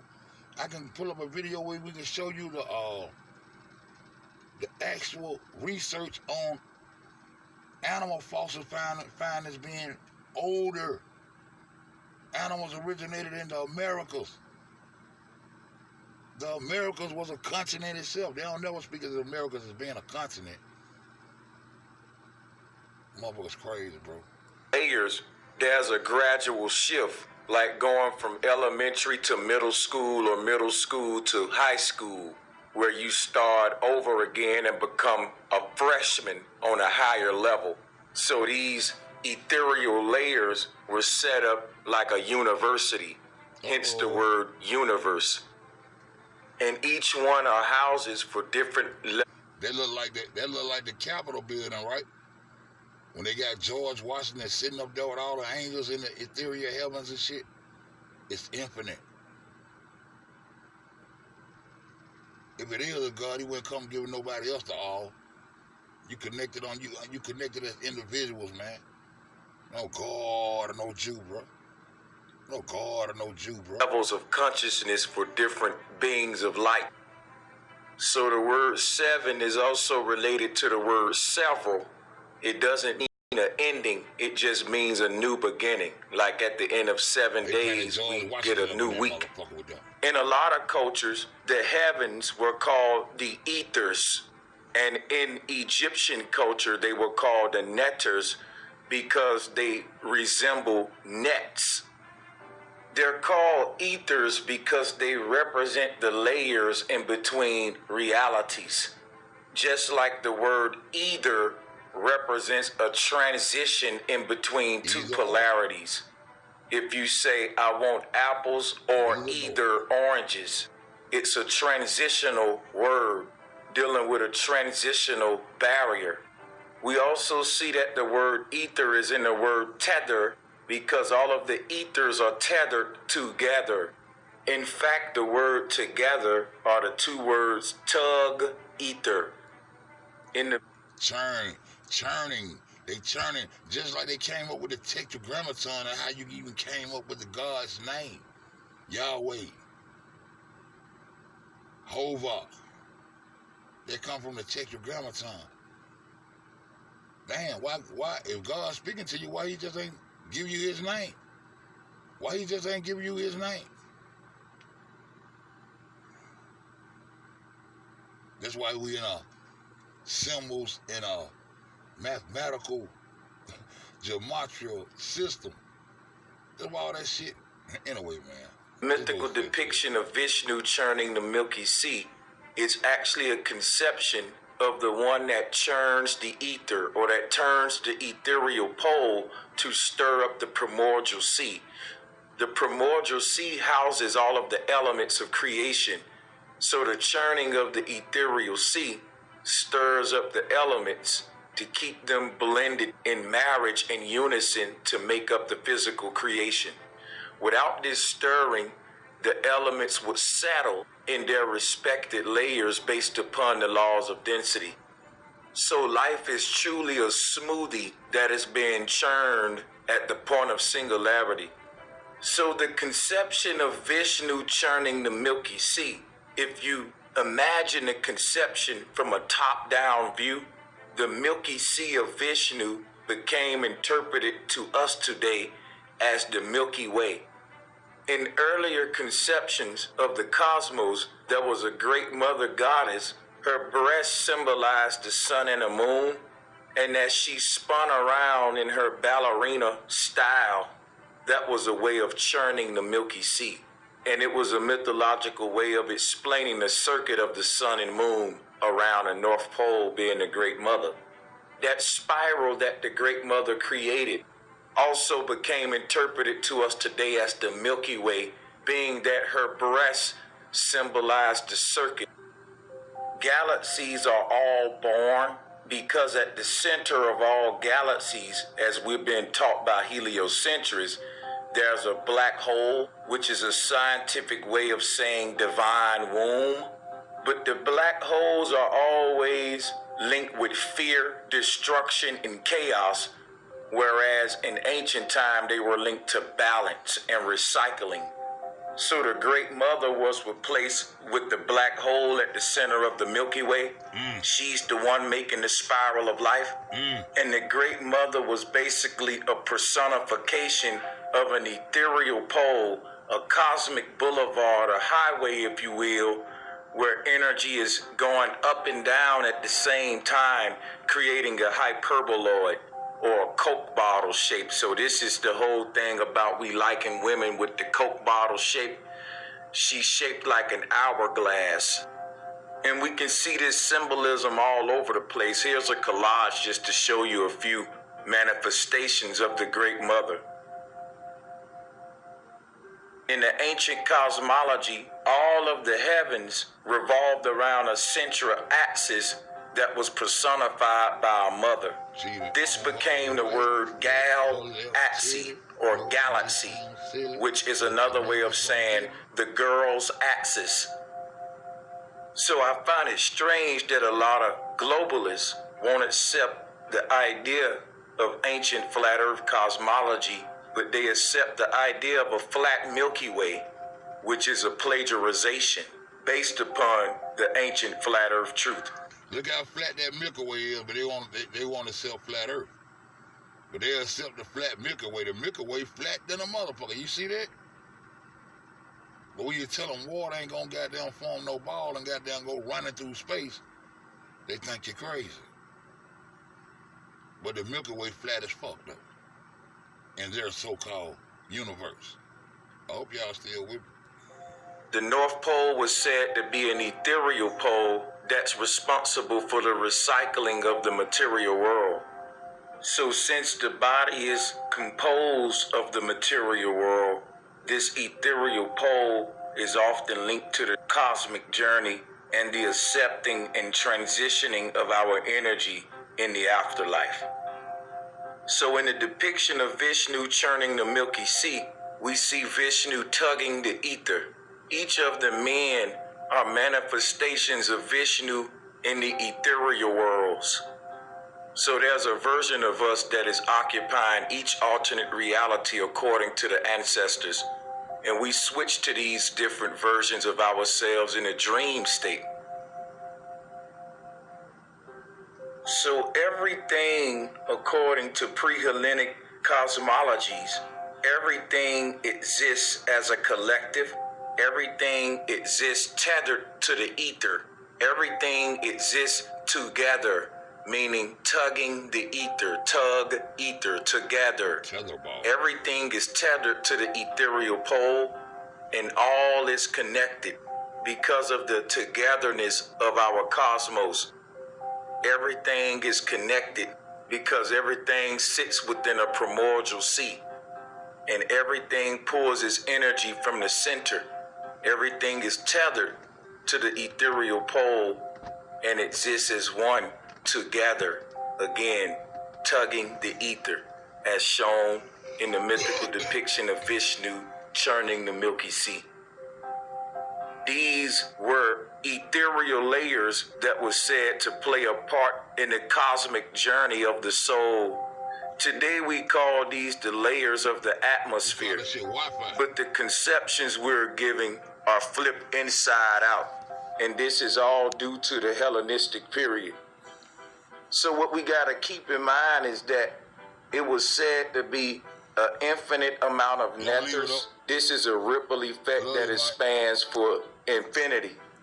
And the bottom firmaments represent the underworld, the top firmaments represent the heavenly realms. And in each one we play out the good and bad probabilities. The ancients taught that the universe maintained infinity by basically the process of elimination and canceling out probabilities. So if there's something that can probably happen, it has to happen. Otherwise, the universe would not maintain infinity. So all probabilities of the true reality plays out within the ethers. And the good probabilities play out in the heavenly realms, and the bad probabilities play out in the underworlds. And both of these expand to infinity because there's an infinite amount of good possibilities that can happen to you and an infinite amount of bad possibilities. And these were also said to be alternate realities that we travel to in a dream state. So we have good dreams and bad dreams that play out either in the underworlds or the heavenly realms. This is how this cosmology would have been interpreted. There was no space, it was a continuum. So eventually we'll get into how all of this ancient ripple effect symbolism was later translated to us as the solar system. And the solar system is a modern scientific depiction of the god Saturn. In fact, the word solar system break down as soul, lure, system. It's luring the soul. This is a religion. It started off as a religion during the Hellenistic period. So this is the hell-based cosmology, which is reinterpreted under the god Saturn as planets in ring orbits, as opposed to the ancient concept that we can observe in nature of a ripple effect that expanded from the conscious mind of a source creator. For generations, our true cosmology have been hidden behind the concept of Saturn. In a lot of conscious communities, we hear people say that Saturn used to be the sun. This is to say that the root word of center is sin or sun. Saturn used to be the center of the universe. The deities change, but the basic concept remains the same. Just like you see the god El at the center of the cosmos in his image representing the sin or the central point, the sun. And for those of you who don't know, the god El is the god Saturn. The reason it's called the sun is because, remember, El is born from a black hole. El represents the central point at the middle of the Milky Way. He replaced the goddess. This man was born from that divine womb that they're calling a black hole, or that point of singularity that was personified as the Great Mother. That's why he's the sun. The mother is the hole or the womb that birthed El. So in images like the one in front of you that we're given by the space programmers, you can see light being born from a black hole, and it's a vertical explosion to signify this ethereal pole or this hyperboloid that was once the goddess. You can see the black hole at the middle. And remember, this is all Saturnian symbolism because Saturn is represented by the all-seeing eye, and this replaced the goddesses. Remember that prior to Allah, because Allah is a form of Saturn, prior to Allah, in the Middle East, people worship the Great Mother, and they worship the divine womb, as you can see here. And this divine womb was plagiarized and later used for space programming, like the birth of light from a black hole. So the light represents electricity, the black hole represents magnetism. Again, when you compare the ancient conception of the cosmos to light bending under a ferrocell, you can see the same sacred geometry, proving that it is the ether shaping the physical world, giving the physical world its definition. There's an invisible mold that's given the physical creation definition. So what we're looking at under the ferrocell is light bending into the center of magnetism, recycling itself in, out, and around the point of singularity or the point of magnetism. And a pattern of light recycling itself is what we call today the flower of life, or the flower of light, as you can see under the ferrocell or the torus field. or the human aura, everything follows this same code.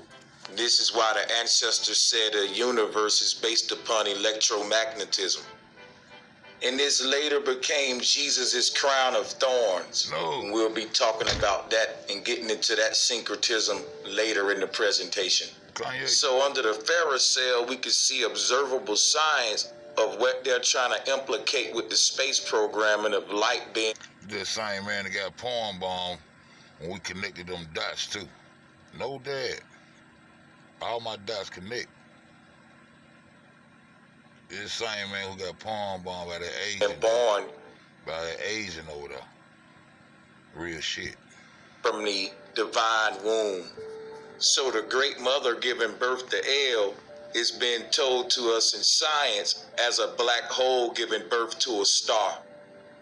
It's the same religion given to us from two paradigms, but these are two heads of the same dragon. Science and religion. So the reason there's so much of Saturn connection with the solar system is because I got news for you, brothers and sisters. Saturn is the ancient conception of the true flat Earth. And those with their third eye open can see what I'm showing you in the images with sacred geometry. You can see what they're giving us for the planet Saturn, and you. They don't hear me though, baby. I'm just blowing in the wind. No matter how much I connect the dots for them, they can't see it. They blinded by the lower chakras and the crazy shit. Yeah, went right over there and palm bomb my boy out there trying to implement me as such. No loyalty to nothing. The black conscious community, the flat earth community, or none of that. Just a straight out hater. And that's where his brother went to goddamn going crazy on his ass at. That shit started over there on Sanchez shit. And then Sanchez, big debate with goddamn young Pharaoh. A day later after bringing that bullshit to me, my boy was palm bomb. I told you, I used to be in 2-3 different spots on YouTube where you can find me. Dredd, Sanchez, and Cal Gills. Period. My story don't change, my nigga. You can see the ancient true conception of Earth dealing with electromagnetism. And you can see the plagiarization. So they've been hiding the truth behind mythology. In the ancient conceptions, the universe isn't created. It's conceived from the mind of a divine or supreme being. This was one of the things that was taken away in Ptolemy's model. The supreme being at the center of the creation. The supreme being that was responsible for conceiving the creation. And remember that the word conception is associated with birth. So we often talk about the birth of the universe, which is a feminine aspect. And later in this series, we'll talk about how all of these patriarchal Hellenistic cultures that rule the world today, how prior to the patriarchy taking over, they were all matriarchal-based cultures with goddesses. So we will be revealing that information later. But first, we have to stay on course here with Ptolemy and an introduction to a hell-based cosmology, keeping in mind that it was still geocentric, but now the Earth was balled up. Whereas prior to Ptolemy, as you can see in these models, the ground we walk on was an infinite plane that was separated by ethereal layers. So think of having one huge table, and if you sit a small cup in the middle and start stacking bigger cups and bigger cups on top of that cup, just like you see here, you would have the different layers of the ethers or the netters. And here is a collage that shows you this ancient ripple effect style cosmology in 3 different depictions. One on the left is a 7 heaven depiction. The one in the middle is a Jewish menorah, which is named after the god Men, and we'll be discussing the god Men at a further point in this series. Most of us know him as Menes or Narmer. Later in the series, when we talk about the rise of the first pharaohs, we will tie this god into the Saturnian aspect of this cosmology, because the god Men is another manifestation of Saturn, and we'll be going into the syncretism on that later, like I said. So we see the earliest form of the cosmology, and I'll just show you some more just to drive it home. So what we have here is an ancient Polynesian conception of the cosmos, which is very interesting. We see the same concept I showed you previously. Everyone was on the same page prior to the rise of Hellenism. So as you can see here, you have this ripple effect type pattern or step pyramid type pattern, seven heaven type pattern, and you have different levels going all the way up to the top, and on each level there are beings or conscious beings, living beings occupying each level, and there is no space in this ancient Polynesian model. Every single inch of the cosmos is occupied with either elements or life, and there is no empty space within infinity. The concept of emptiness is a new concept that was introduced starting with the rise of Hellenism. So in this ancient Polynesian concept, we see the same cosmology that all the other ancients had, that Christians later adopted as the Tower of Babel, and we'll be breaking down the god Baal in relation to Saturnian interpretations of this cosmology, because the god Baal is also another manifestation of Saturn. So other forms of this same cosmology can be seen in the images that you see on the screen. All around the world, we see this same cosmology right in front of our faces in architecture, in ancient conceptions. And when are we going to pay attention to this?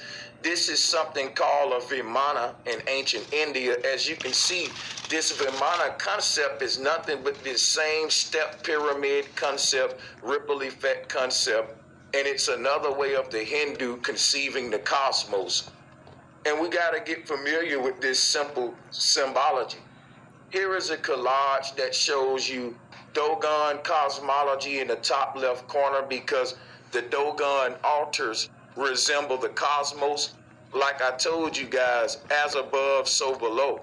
The ancients built their sanctuaries with the same architecture that the Most High built the cosmos with. No. Earth is a sanctuary. The oldest one in South America.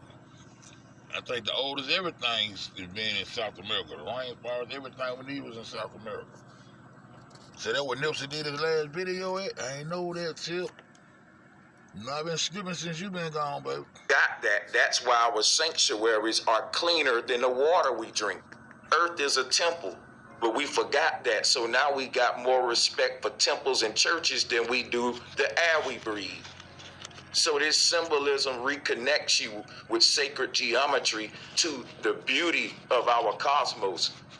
So as you can see in this collage, the Dogon do have remnants of this ancient cosmology still in their culture.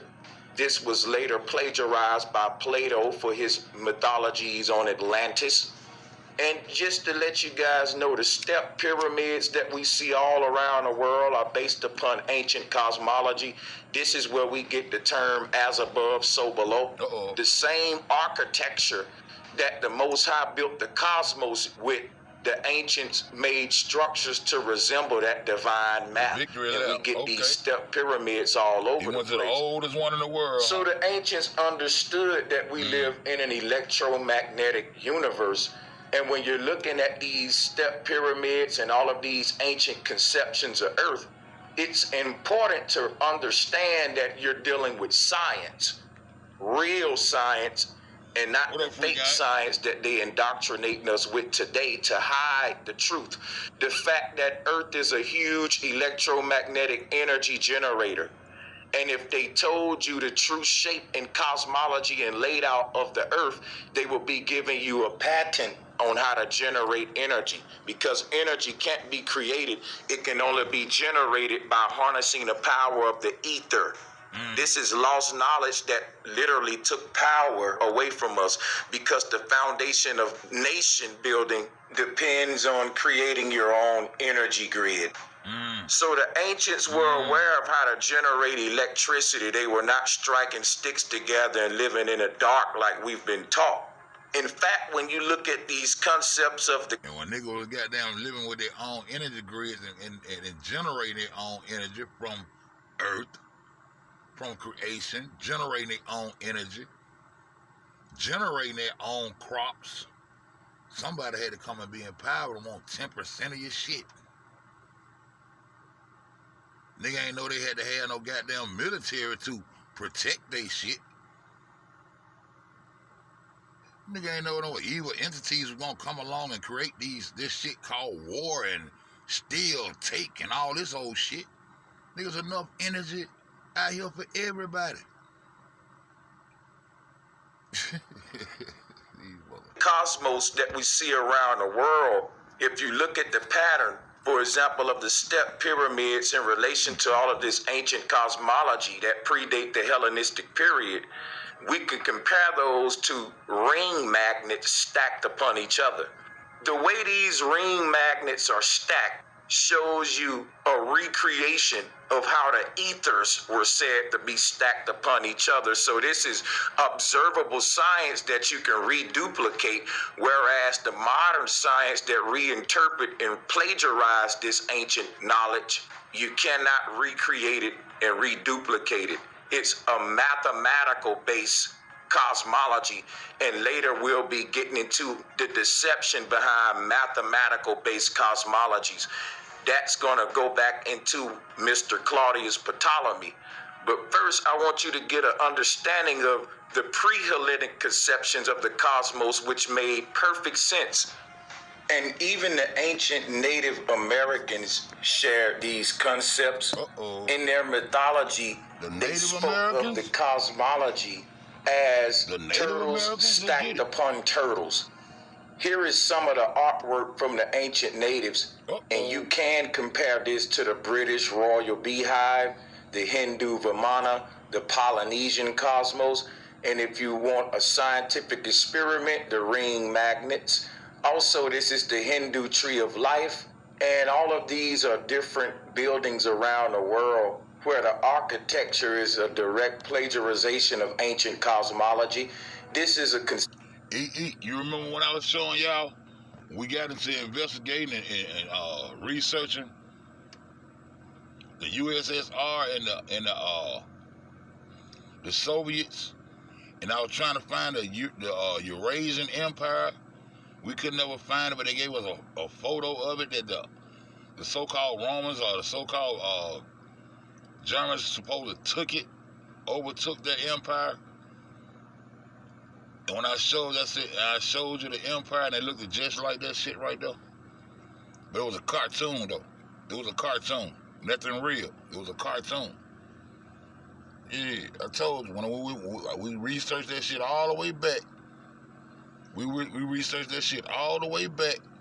And when I researched that shit and went to try to find that goddamn, the empire, it was a cartoon picture of this shit right here that the Germans allegedly took from the Soviets. Eurasia. Same people, y'all. Conception of the Babylonian universe, as you can see the ethers above and their layers. Today they are giving us the ethers as the layers of the atmosphere. And all of this symbolism also explains why the beehive was considered royal, and the beehive was the revered symbol of Christianity before the cross. This also explains why the very first religious leaders were also Freemasons, and why Freemasons still use the beehive as the symbol of Freemasonry. In other words, the Christian mindset started off as an occult religion that was extended to the world in order to make us low-ranking members of their society. We unknowingly served them. The universe couldn't have been created, because to say it was created mean that the creator had to pick up wood to make trees, pick up water to make oceans. But there was no water, there were no trees. So most ancients taught that everything we see around us was conceived just as it is from the point of conception. It's like waking up in the middle of a dream. You don't ask no questions on when did the dream begin. It began when you fell asleep and reached REM sleep. and you immediately was in the middle of a dream. You were not born into the dream. You awakened into the dream in the middle of it. It's like starting a movie in the middle. This was how the ancients said the cosmos, our reality, was conceived. It came on just like a movie in the middle, with the waterfalls already running, the animals chasing each other and playing in the fields, the children laughing. Like I always say, man, everybody was birthed and opened their eyes to it. That's how I got here. I always tell y'all that. I always say that. Who can explain how this shit got here? Nobody. Nobody can talk past existence. Nobody can tell you how this shit got here. You open your eyes to this shit like everybody else. The God or the Jew. Out of here, man. You know, you had different kind of plants and animals just like we see it today. So in other words, a lot of ancients said that the great conceiver, the supreme conceiver of the universe, did not conceive of itself creating creation through a linear process. First, I took the sticks and put them together with the dirt, and there was nothing to create with. The only substance was the very conscious thought, which is the foundation of all matter. Thought is the foundation of all matter. So when you understand that thoughts give off the biggest electrical signal in the cosmos, you start talking about our reality from an electromagnetic perspective and a thought-based, a conceptual-based perspective. So the science behind all of these conceptions of different ethers upon each other, expanding to infinity, is the fact that the true creator is here at the center, and all of the greater possibilities of this creation exist in the heavenly realms, and all of the bad possibilities exist in the underworld. And right here in the middle is the balanced version that's half good, half bad, and in this realm, the good and bad possibilities play out. So when you dream, you enter the ethereal realms. If you wake up and I ask you, after you've had a good dream, what was the bad thing that happened to you in the dream? You would have nothing to say. You would say, Brother Sanchez, it was a good dream. Nothing bad happened. Every single thing was perfect and good. It was the greatest day of my life in this dream. If I ask you, did anything bad? That's what I was talking about in Myron Chat when I got down. When I told to come back to the light, I should have stayed in that goddamn bent up ass truck and took my ass on right where I was going. Best sleep I ever had in my life. I kept coming back and kept looking at, and I told y'all this story before. One of my death experiences. Best sleep I ever had in my life. Best feeling I ever had in my life. But I came back to this shit. Who besides an evil person can go into a ethereal dream or meditate and go into meditation and come back out with someone demanding to be powerful over someone else? What God would speak to someone in this manner? That's crazy, bro. I'm the type of person, when I dream, it don't fall, and I be trying to watch myself hit the bottom of that bitch. I don't want to wake up. I don't want to wake up. I flipped over in a truck. I flipped over in the XN truck. Everybody said I was dead. Everybody in the world thought I was dead. I was dead. I was gone. I was gone. And the third time I came to, it was a thin beam of light that I was looking at it. I said, shit, fuck this shit, I'm going to the light. I couldn't crawl, it wasn't no room in the motherfucker, so I started snaking my way through the motherfucker. And when I got to the window, I'm upside down. The first thing I did was stuck my arms out. I felt the glass and all that shit on the concrete out there and shit. I knew my head couldn't fit through the motherfucker, so I got down and turned my head sideways and shit. And at that point, that's when I closed my eyes. I should have never closed my eyes. I closed my eyes and I just started like with my fingertips just In my mind, pushing and kicking, pushing to come out of the truck. And when I opened my eyes again, I was goddamn twisting my ankle, twisting my last foot out of the truck, and stepped up out of the truck. Stepped up out that bitch. Stepped up out that bitch. But when I look back, I know ain't no way in the fuck my big ass fit through that motherfucking little strip. That's where the light was coming from, the little thin beam, because the goddamn the whole top of the truck was smashed down, was upside down. I couldn't fit through that I couldn't fit through that shit. I couldn't fit through that shit. But I don't like to talk about it because people think you be trying to run game and shit. I done told my people this story before. They know what time it is, bro. They know what time it is. They know exactly what time it is. Back during that time, they had phone booths on the corner. I walked into the phone booth and dialed my mama number. My sister picked the phone up before it started ringing, just hollering my name and shit. This real life. The phone didn't even ring. She just picked the phone up, just went hollering. My name, Ty. What? Where you at? Where you at? Just because she was already frantic and shit. What the fuck wrong with you? The fuck? I'm right here by it. There's a place called Joe and Deb's. Right on First Avenue. It used to be called Joe and Deb's. Now it's a little place where you can go buy flowers and dog food and garbage cans and shit. Ain't no phone booth out there no more. I told y'all this story. The car I hit that bitch so hard I spent that bitch all the way around in this spot. That's the only way that the policemen and the firemen out there began to believe my story. All of them thought I was lying about where it happened. The only thing I lied about was that I had fell asleep behind the wheel.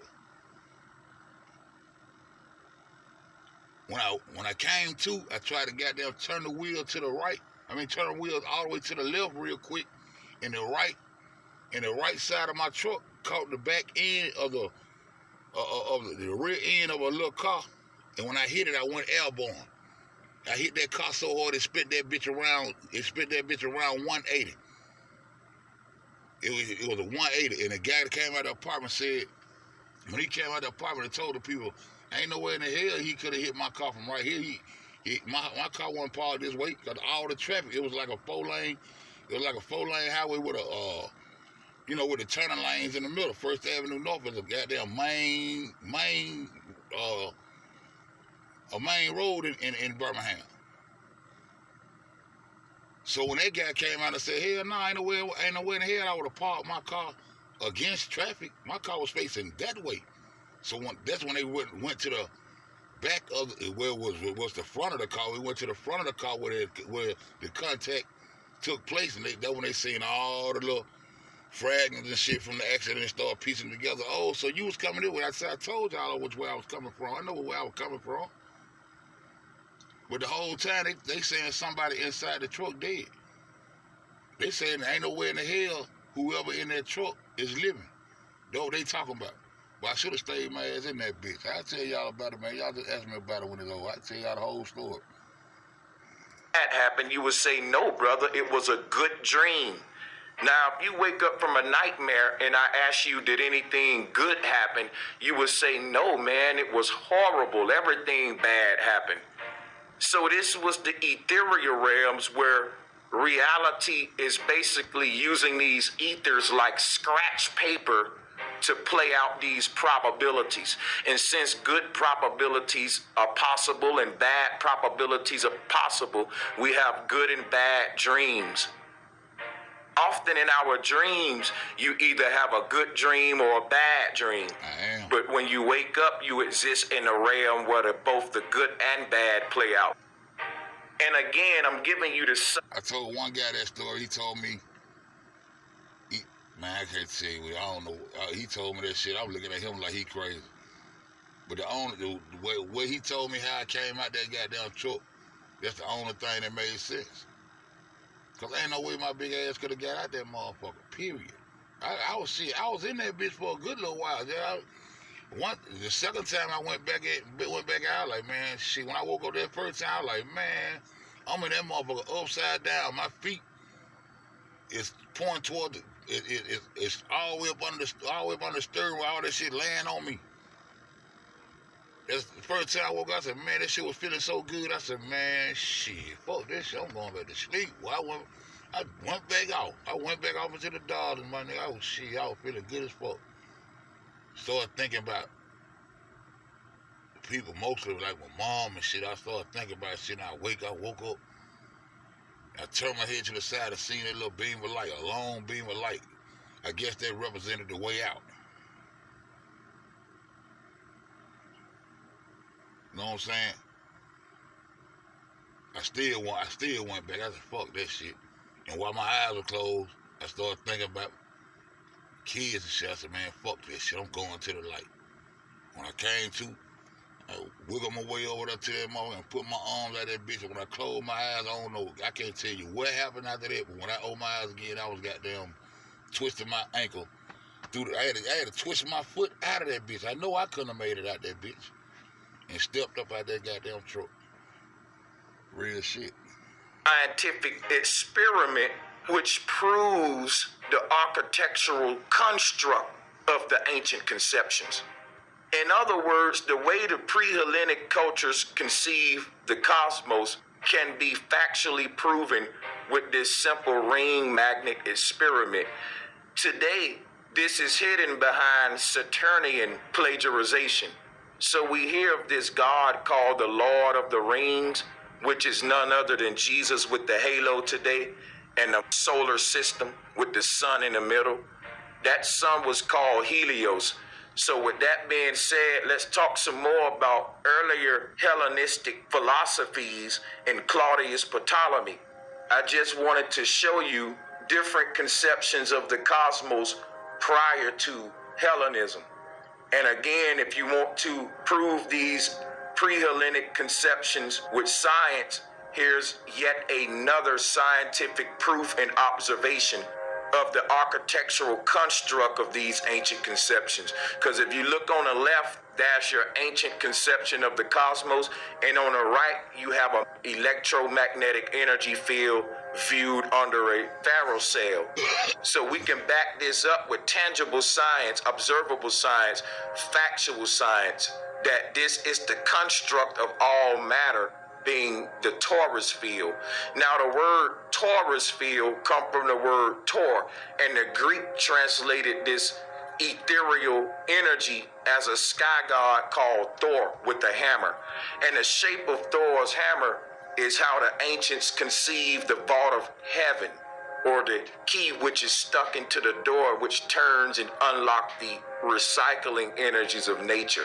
So all of the elements that construct the physical reality are said to be recycled every second, and it's taking place where all compasses are pointing to the tree of life, as said by many ancients.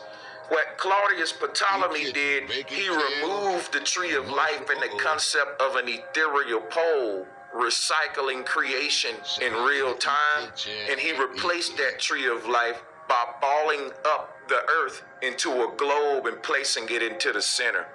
Later, Copernicus would replace the earth with the sun. So prior to the earth being replaced with the sun, keep in mind that it was first balled up by Ptolemy. Prior to Ptolemy, Earth was said to be an infinite plane in the center of the universe because the heavens are above and the underworlds are below, just like a sandwich. But this infinite plane, it spans forever, and it's divided by ethereal barriers. So what Ptolemy did was got rid of the infinite plane concept, and by doing that, he created space. When Ptolemy got rid of the infinite plane concept of Earth by balling it up, he kept it in the center of the universe, but by balling it up and suspending it, he created space. It was suspended because Earth was the foundations in between the heavens and underworld. So when Ptolemy balled up the Earth and got rid of the infinite plane concept, he created space.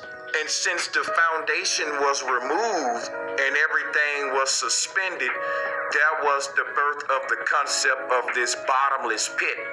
See, when you have an infinite plane, nothing is suspended but the luminaries above us in the heavens, and they're on their circuit. And nothing is really suspended because there are no bad students here. You know, everything is tethered together because all of creation sit within a primordial sea, as said by the ancestors. Just like all fish in the ocean are connected by the water itself, all of physical creation sit within an electromagnetic sea. And it is the churning of this invisible sea that is manipulating the elements. You say, why is the sun and the moon going around the North Pole? What's stirring up the sky? Think of ice cubes sitting within the water. You're not stirring the ice cubes, you're stirring the water. And as you stir the water, the ice cubes make a circuit at the top of the glass.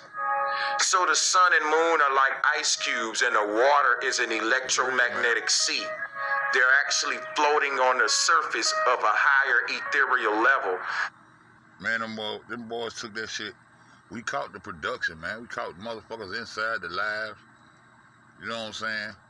We caught the production motherfuckers. We caught the people who were working with roles, man. I don't know what to tell people. They still listen to people that they know that was part of the production. If you don't know that Zach, Chosen, Rob, and Marco was working a production within a production psyop within a psyop and got caught being part of the psyop or the production. If you don't understand that by now, man, all the newcomers, they don't have to go through it for themselves, bro. Same motherfuckers causing deflection to the shit. Let you know they part of it. It was a production. Zach was all in their script. I told y'all it was gonna be a dramatic exit for that boy. Told y'all that damn near a year, months before all that shit went down. Ain't nowhere in the head you can go and investigate and talk about that situation without talking about Zach and T Streets. And them niggas don't want that to happen. Telling y'all real shit. It's like you being under the water looking up at the bottom of a boat. This is how we view the sun and moon. They're on a higher ethereal level. So the sun and moon are not suspended. It all has to do with electromagnetism. They're tethered to a central point, making a circuit around it.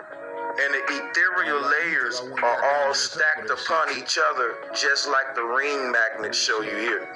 So we can reduplicate the ancient construct of the cosmos, whereas we cannot reduplicate the heliocentric models and Hellenic concepts.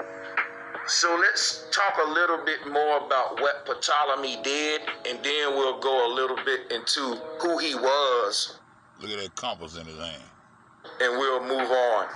So just to reiterate, Ptolemy introduced the foundation of heliocentrism based upon the fact that he created space/hell, or what the Hellens called the bottomless pit during their time.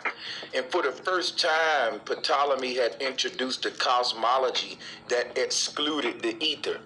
So by doing so, he had to create the idea that planetary bodies were connected by small spheres, which would later be called atoms. Atoms connect the heliocentric universe, whereas in ancient cosmology, all things are connected by the fact that all of physical creation sits within the ether, aka the primordial sea. So we're taught that gravity acts upon atoms, and since the material world is composed of atoms, this is how the gravitational force interact with the physical world. This is their way of re-explaining how everything is connected through the ether in their heliocentric model. So the difference between the atomic universe, or atom-based universe, and the ancient ethereal-based universe is that if you have a cosmology with space, then you have cracks in. Don't forget what we just learned on when we was dealing with below. We just got to do dealing with below and about what atom meant. We just learned what atom meant below. Now we learning what Adam meant above. So above, as above, so below. Your foundation. So if I build a brick wall and I stack all the bricks up tall and high, but I leave a hollow opening in the middle of the wall or a hole in the wall, it's only a matter of time before the top portion of the wall caves in. You can look at that as the gaps in between the planets within the heliocentric model. Because there's emptiness or space in between worlds in the heliocentric model, but we still see the planetary bodies interacting with each other because of gravity. Gravity needs a medium to connect those planetary bodies.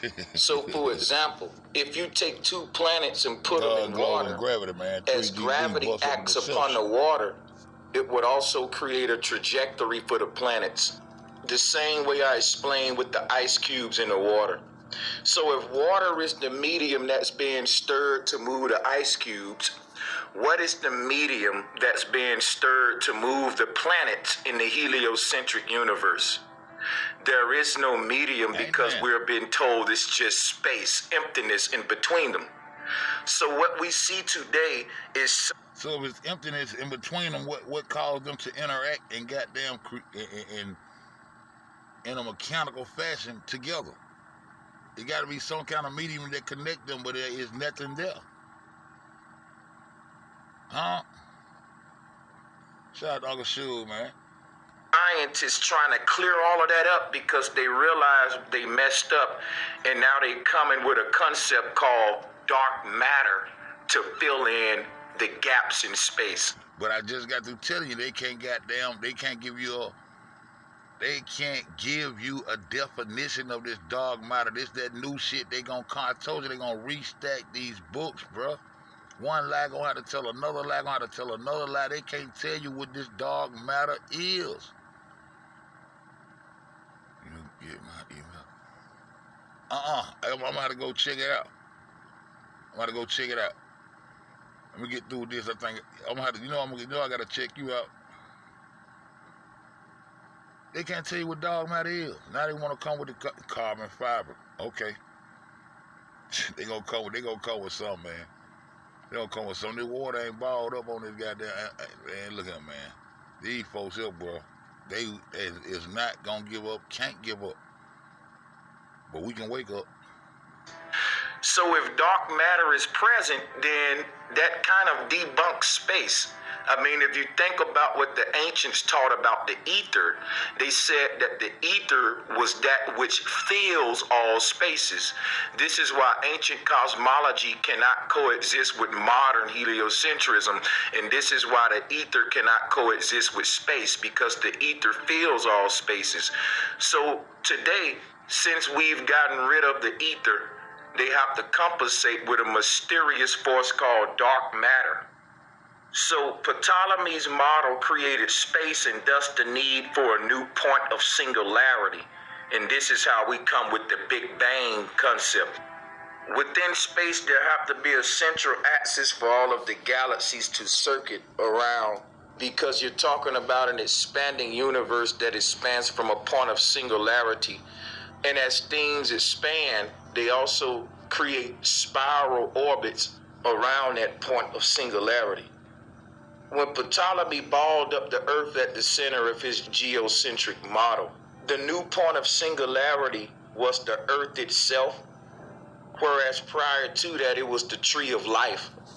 Earth served as a foundative stage in between the heavens and underworld. So by Ptolemy balling up the Earth, it no longer served as the stage in between the heavens and the underworld. Earth basically now replaced the tree of life in Ptolemy's model. And you know he changed it because Earth used to be the third rock from the sun. Remember that video? Remember that TV show called Third Rock from the Sun? In the geocentric system, it used to be that the planet, the Earth was the third planet from the sun was in the center. All that changed. It's supposed to be the third rock, third planet from the sun, the third rock. Come on, man. Again, it's removed. That big bang shit ain't nothing but a theory. All that shit is theories from theologists. Real shit. Earth as the stage or foundation and created space. Then came the geocentric versus heliocentric arguments now that the tree of life, the true center, was removed. So are we tracking, people? Prior to the tree of life being removed, we didn't have debates about geocentric versus heliocentric because everyone understood that the source was the center of creation, or what we call the tree of life. So before we move on into the history of Claudius Ptolemy, let me just conclude with this. We are taught that the universe is an explosion of life that is evolving as it expands. Ancients were taught that the universe was a conception or an idea that unfolded from the mind of a great architect. The difference between the two is that a non-conceived universe has to evolve over time, whereas a conceived universe unfolded in a state of perfection. Look at it this way. If you wanted to build a house and you didn't start with the concept or a plan, then you would end up having to evolve a plan as you go. In other words, in a non-conceived universe, evolution is necessary because it started without a concept or without conception. Evolution is basically another way of saying nature is correcting itself as it goes since it started without a plan. In this case, man is smarter than nature, which I doubted.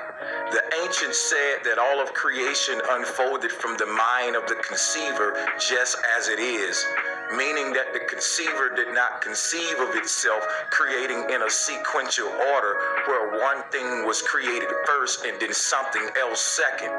We are taught that humanity started from two mid-age humans and that during this time the earth was void of old people and children. The ancients taught that all things in creation unfolded at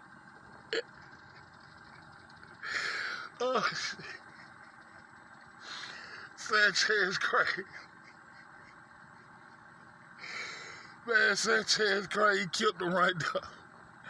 Sanchez had two middle-aged people. How where he come from, Sanchez? Hold on, I gotta hear that shit again. the same time from the same... Two middle-aged people. During this time, the earth was void of old people and children. Hold on, I gotta hear that shit again, y'all. I'm sorry. Hold up. Sanchez crazy. Second, we are taught that humanity started from two mid-age humans and that during this time the earth was void of old people and children. The ancients taught that...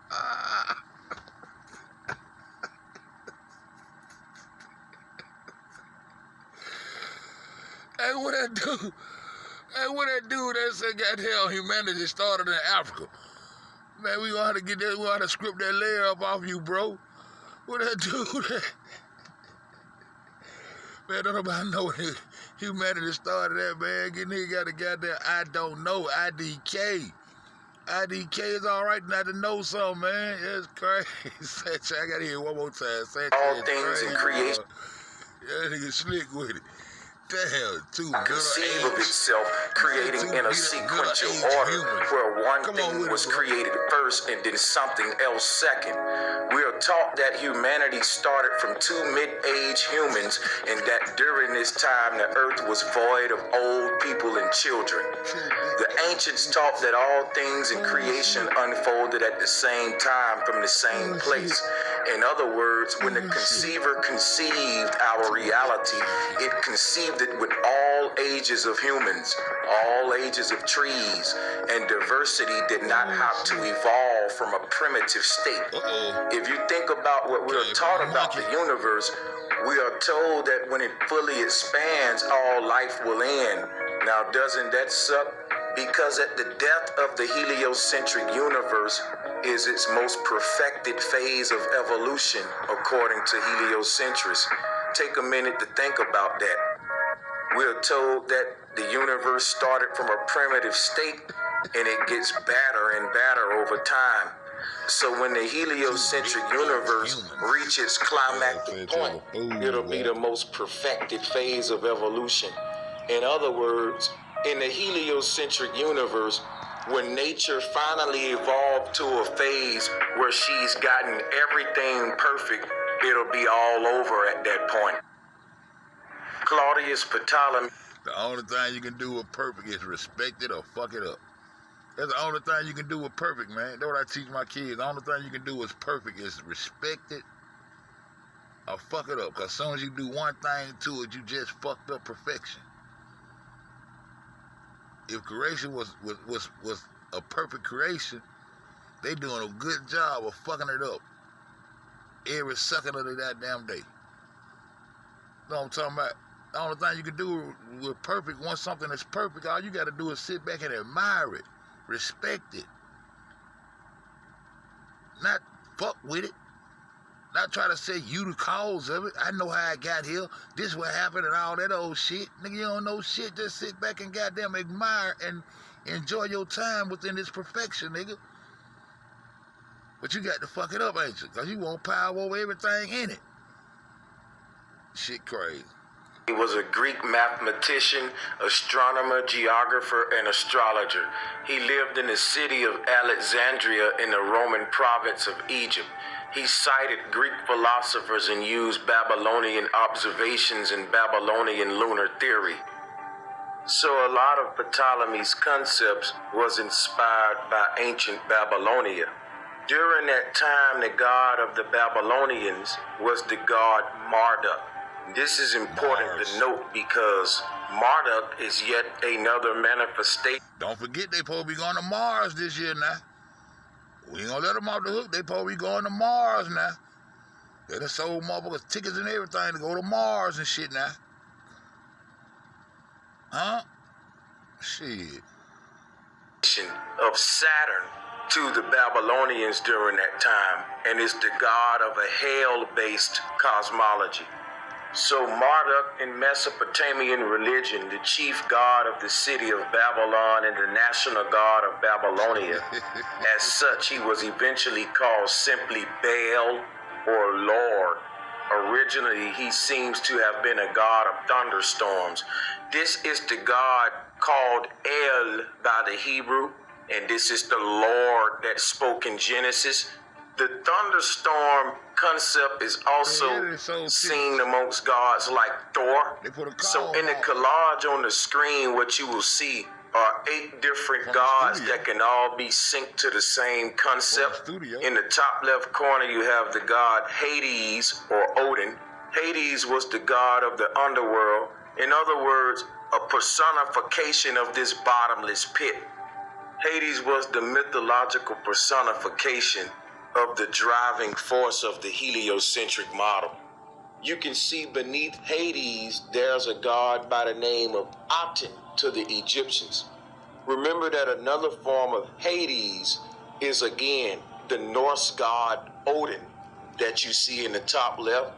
Now, the Norse had a different dialect than the Egyptians. So what was Odin to the Norse was Aten to the Egyptian. O-D-I-N is A-T-E-N in Egyptian. Because of the dialect difference, Norse have harsh vowels and rugged consonants. So Aten to the Egyptians was Odin to the Norse. Odin was Aten. Also keep in mind that if you put an S in front of the words A-T-E-N, you get the name Satan, because the god Saturn is also the Baphomet or Satan. Remember, Satan begins when hell begins, and we're talking about the first god of the Hellenic period. So the first god was Satan during a time when we were thrusted into hell-based cosmology with the great dragon. So you can see the similarities here in the collage. And remember that Odin was the god of thunderstorms and a sky deity. And you can see that the color of Aten is blue, dealing with the same Neptune concept or Thor concept, this sky god. This became Jesus today.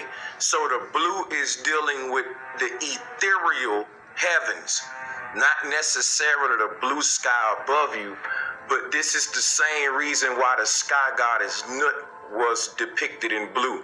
Yes, the sky is blue, but this was referring to the primordial waters, meaning that which gives the sky its shape. Because remember, we're told that the sky is an atmosphere. What's bending it into a sphere? Now that we know gravity is just a theory that don't exist, it's the principles of electromagnetism. This is what the goddess Nut represent, and this is why the word net is in the word magnet. So what we're looking at here with all of these male deities is them personifying the ethereal concepts and embodying it into a deity. The same with Krishna, and you can see the similarities. They're all holding a scepter, and that scepter represents the North Pole, because all of these deities became Santa Claus today. So if you think about the Statue of Liberty, it's not really a lady. It's a male deity personifying a female principle. This is what became the Baphomet. Bam. The agenda. It's not really a lady. It's a male deity personifying. Y'all ever looked at it up close? Santa Claus today. So if you know, we discussed that shit. We discussed that she was a goddamn gift from the French. The French and Indian War. A gift from the French, holding the torch towards the brother. It was two brothers. The same people had your war. The Indian, French, all that shit come from over there in Eurasia. We talked about that. And sent this goddamn man into like he's a Statue of Liberty. Transgenderism. Okay. you think about the Statue of Liberty, it's not really a lady. It's a male deity personifying a female principle. This is what became the Baphomet.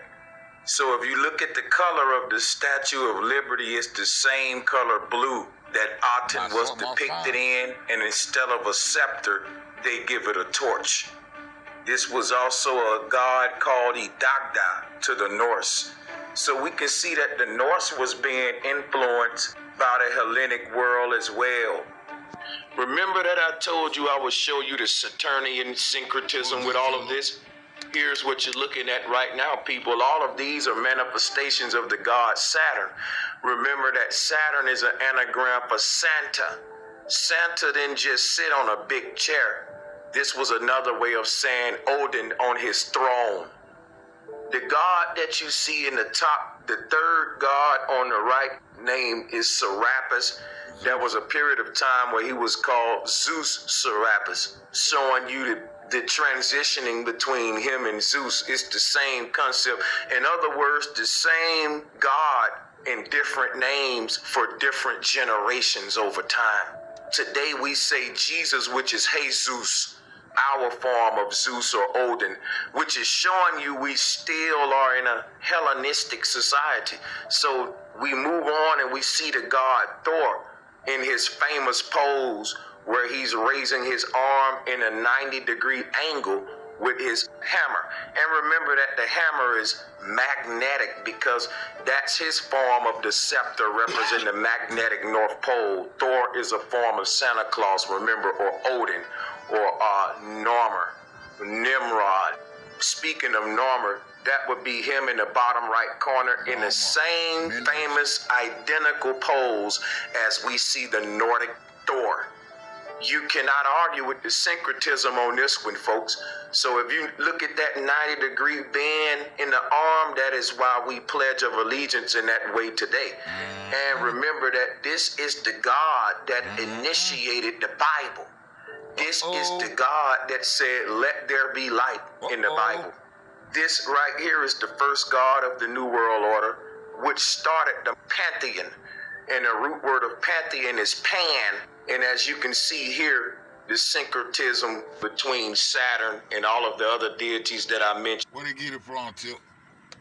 Where they get these natural minerals and these metals and shit from? Where they get it from, Tip?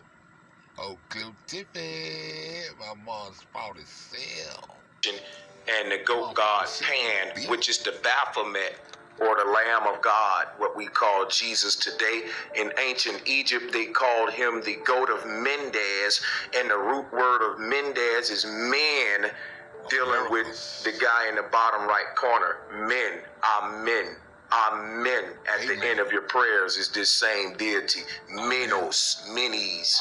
So there's a cartoon character called a minion, which shaped like a huge penis, and this is in reference of the every religion bow down to, when they get through prayer, this, amen. I always take that concept like they're saying God is a man. He's a man. Amen. Amen. Amen. Amen. Minis. Man. These people is something else. God, men, which had an erected phallus, as you can see in these images. This is where we get the word testify from. And remember, this is the God that created the Bible, and the Bible is composed of what? 2 testaments. You can see the God, men with the 2 pillars on his head, because those 2 testaments set the foundation, and law is all based around the law. Without the law, there is no Bible. That's what the 2 testaments represent. The law under the Father. Hold on. Wait a minute. Didn't we just go over some shit like this? Somebody help me. Didn't we just go over some shit like this when I was talking about what the Torah gematria number was, and they got down, added the first 2. They added the first 2 what it was, 409, 411. Come on, man, somebody help me. What it was? 613, it was 611. We just went over this. The Torah equal to 611. 611 in gematria, and they added the first 2 commandments to make it 613. Didn't we just go over this?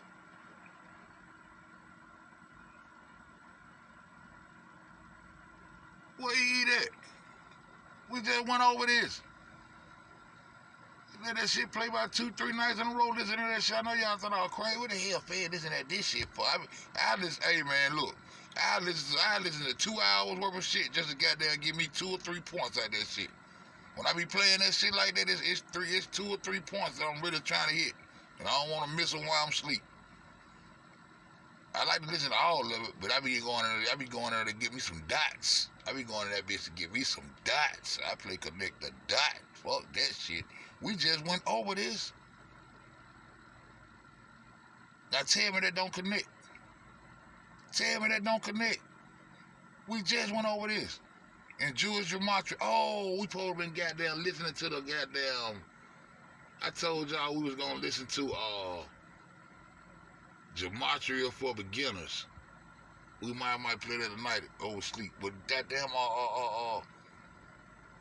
in gematria, the Torah represented number was 611, and they had 613 laws because they added the first 2 commandments, allegedly, that Moses wrote, but you see where it's coming from, right? And that's how they came up with the 613 laws of the Jewish faith out of the Torah.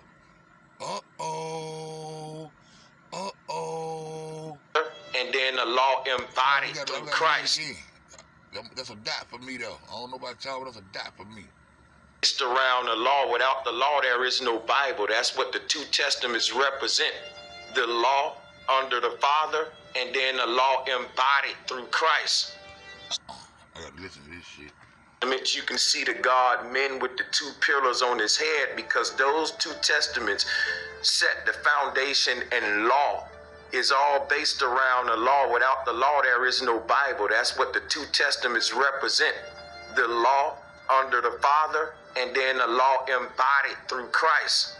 So a minion is a cartoon personification of the phallus. Still in here, I gotta go back, y'all. I gotta hear it. My bad. Which had an erected phallus, as you can see in these images. This is where we get the word testify from. And remember, this is the God that created the Bible, and the Bible is composed of what?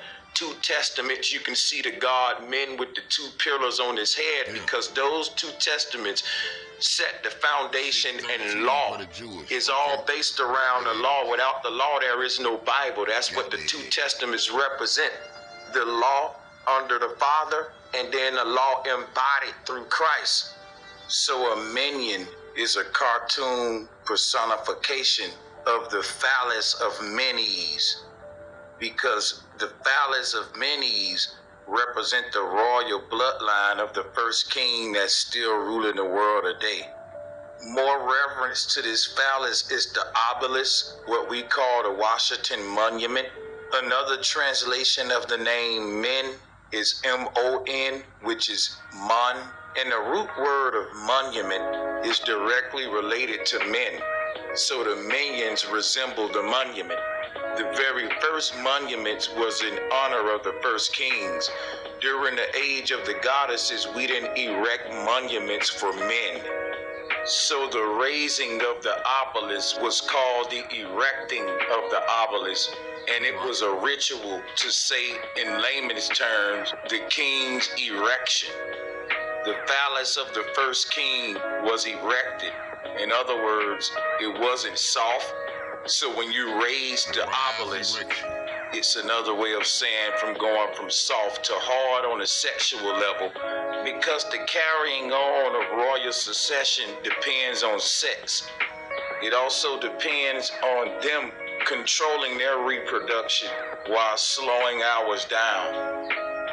What we're looking at here is the reason why the word testament and the word testes are related. And back and during these times, when you swore into the craft, you put your left hand on your testes and you raised your right at a 90-degree angle. That was to say that if you broke any oaths, your royal succession would literally be cut off from the testicles. If you look at it today, mobs will completely kill your entire family as a way to obliterate your lineage. So it was kind of the same rules that they practice in the occult and the brotherhood. So where, you know, a lot of people have conspiracies about people like Bill Cosby dying, then the son dying. You always get someone that'll intercept that succession, they die too. If you look at the Bible, it's recording a line of succession of the royal families that rule over us, starting from Adam. The Bible is very careful to let you know in each book who begat who. And that can go on for entire chapters on some books, you know, and such begat such and such begat. They're tracking and recording a royal lineage. This is the bloodline of those in power told in mythology, and they're tracking the succession of kings. So your first one was Atum, and he was worshipped all around the world, and he became the word Adam in science. When they tell you that the building block of science is an atom, it's because the first God of the New World Order that the forefathers built upon was the God. The first father of what? Nigga, we done lived through the New World Order. Come on, Sanchez, don't do him like that. The first father of what? You mean to tell me we were around here fearing a New World Order and living in a New World Order at the same goddamn time? The old fish head had the fish god. You mean to tell me we've been fearing a new, how the fuck you gonna fear a New World Order and you living in a New World Order, nigga? Shit, we got that here, we in a one world order, boy, we on some more shit. Talking about motherfucking Ashkenazi Jew, where you get that from? Out that book. From where? The God of the Jew. Why don't goddamn Ethiopian Jews can't go over there to Israel? It's supposed to be the Holy Land. You already got your Holy Land. We stole it. Yeah, man, come on, man. The divide. Gotta listen to them motherfuckers. You heard Trump say with no divide. They ain't sharing shit. No divide. No divide. No divide. Because the capital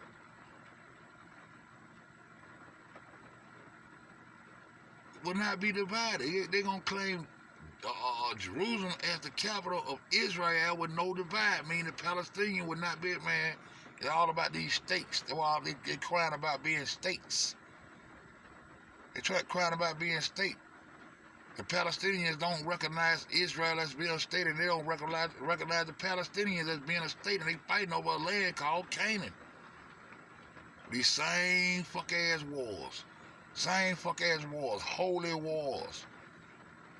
From fuck-ass men who wrote these fuck-ass lies about some fuck-ass God that they don't know nothing about.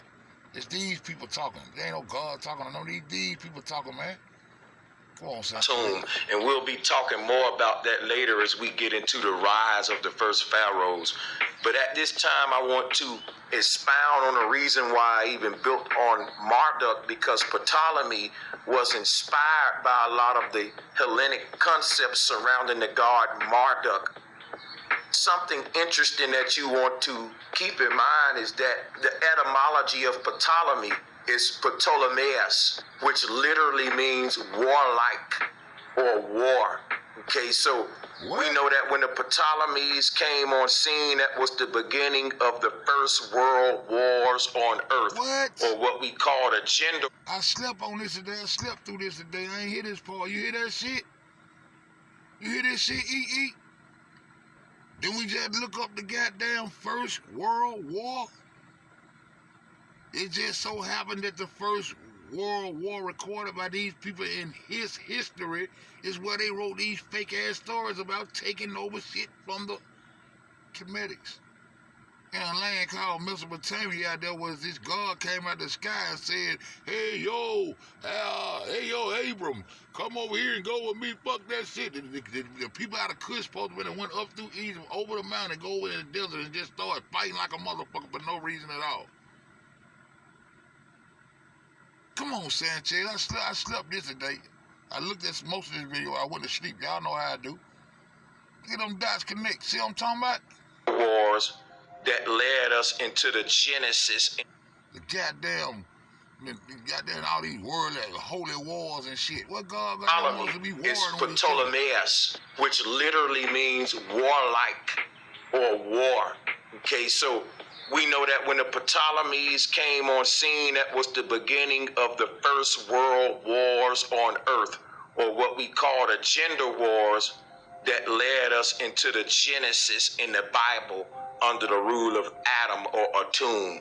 What happened in Genesis was basically Adam was given the power over everything on earth. Gender wars. God damn.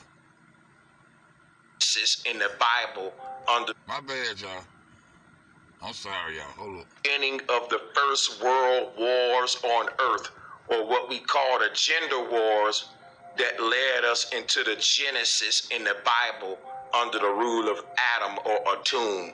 What happened in Genesis was basically Adam was given the power over everything on earth under the guise of us being kicked out. So later we'll speak upon Claudius Ptolemy and a connection between Ptolemy Soter. Yes, they are related and share the same lineage.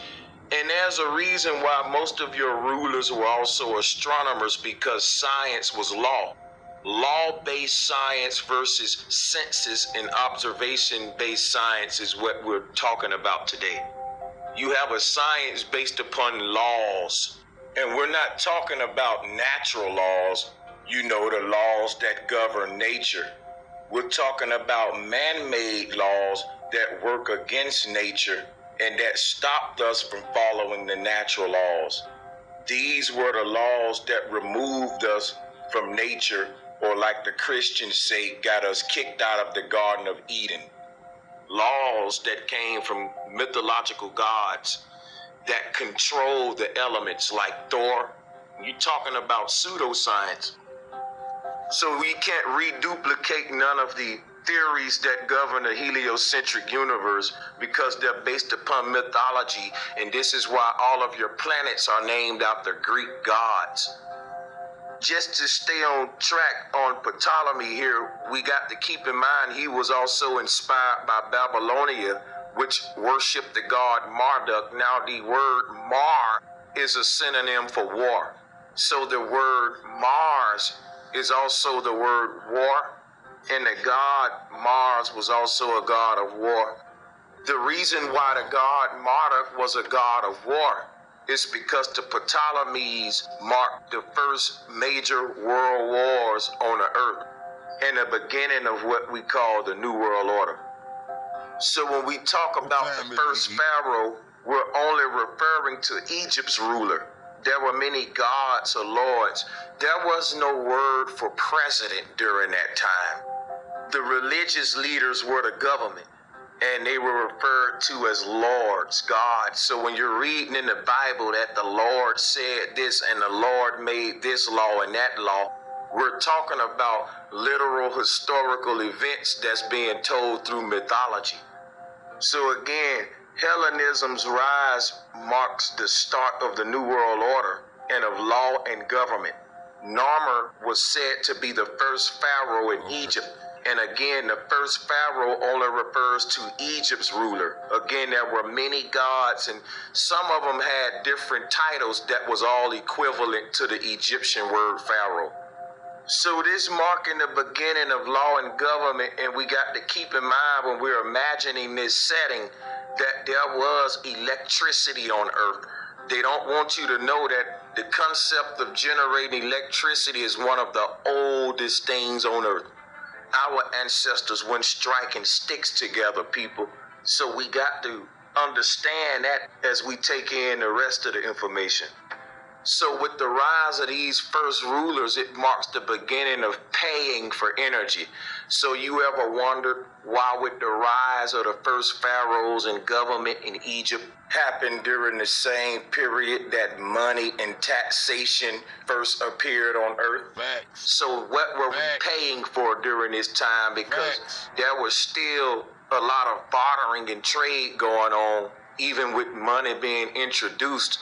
It wasn't used commonly, just like when they introduced credit cards, people couldn't transition from paper money. It took us time because we get used to something. So people were still trading, and basically the money was created for the people to interact with the rulers. The money was basically created to gain the land from the people. What? There was no real economy like what we see today. All of the rulers told their story and mythology using the same concepts. This marks the beginning of the New World Order. Like I always say, it wasn't the new country order or the new city order. It was the New World Order. This was a new way of thinking that would influence the entire earth as we know it today. And it still influences us today, and we'll be getting into that later, showing you how it influences the modern world. But all of these rulers told their story in the same mythological fashion under the same principles and concepts, and they were all inspired by Hellenic viewpoints. This is why when we look around the world, we see different gods telling the same story, giving the same laws and commandments.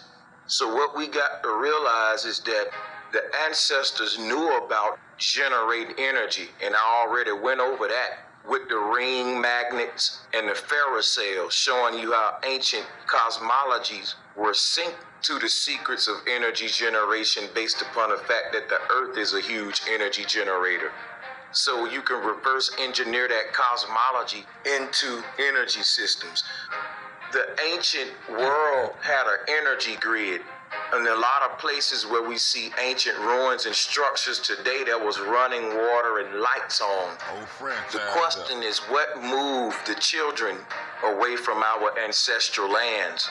And that goes into these Hellenic times with the rise of Alexander and the Ptolemaic era. We were leaving a dark age. The reason they call it the dark age because the first crusades weren't just burning libraries. They were destroying energy grids, ancient energy systems. The ancient people during this time had a cosmology that revealed the secrets of energy generation to them. When those energy grids were destroyed, the future generations would be indoctrinated with heliocentrism and Hellenic principles. This is when the secrets of energy generation become occult and people are now paying for electricity. The mysteries of how to generate energy are now hidden behind the fake cosmology because the construct of the cosmos is a patent for the mechanisms of that which maintains it and fuels it and empowers it. So again, all the ancients knew Earth was a huge energy generator, and if you crack the cosmic code, you would also unlock the secrets of free energy. So today, the secrets that will literally empower us are hidden. The gods that we have today, whether we ask them for power. Where did the concept of asking God for power come from? If you take it literally, one of the most abundant things in the cosmos, which is energy, is one of our biggest bills. Part of nation building is creating your own energy grid. When they destroyed the ancient energy grid, they built a new world and a new energy grid. So we see step pyramids all over the world, and what we're not being told is that these were towers that would have generated energy. This was ancient tech, ancient technology, some of the stuff that we're just tapping back into today. In fact, the symbol of Wi-Fi come from the step pyramid. The ancients was aware of passing signals through the ether. Radio waves hop the path. I got a picture somewhere with the goddamn Wi-Fi on the wall. I got that shit somewhere. That's through a medium. You think they're passing through wind. You're wrong. Bubbles float through water, and radio waves and electric waves flow through the ether. To make a long story short, with the rise of these first rulers was the rise of paying for energy. And it was forbidding to create your own energy systems during that time. You could be punished for it. Damn, so they goddamn stop you from goddamn being able to generate your own energy on God's green earth. Then they stop you from doing any other thing, creating other bills as a government, huh? Now they don't even want you to goddamn grow your own food on God's green earth. They don't even want you to be able to tap into your own water system by digging on your own land until you tap into some water on God's green earth. So they started with the most important thing first, energy. I always talk about water first. Oh, I forgot, we forgetting about Tesla and the energy. So the energy is the first thing they took, huh? That's where they scraped all the limestone out. Okay, I got you. Stop overlooking that fact, Pig. Similar to the day how it's forbidden for you to collect your own rainwater. So this is the monopoly of energy and the foundation of a new grid and new world order and new structure. The secrets of energy generation have been hidden behind Saturnian symbolism, heliocentrism, and Hellenic concepts. And one of the founding fathers was Claudius Ptolemy. And we see that the Ptolemies went on to rule Egypt for a couple of decades. The first pharaoh, Narmer, would have been a Coptic Christian and a Ptolemy as well. He would have been related to the Ptolemies or a Ptolemy.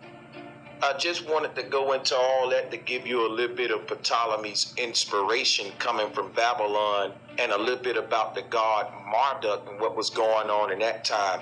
Babylon would have been considered a Hellenic culture in my book because they do have a lot of the same chaotic concepts. So now we can move on.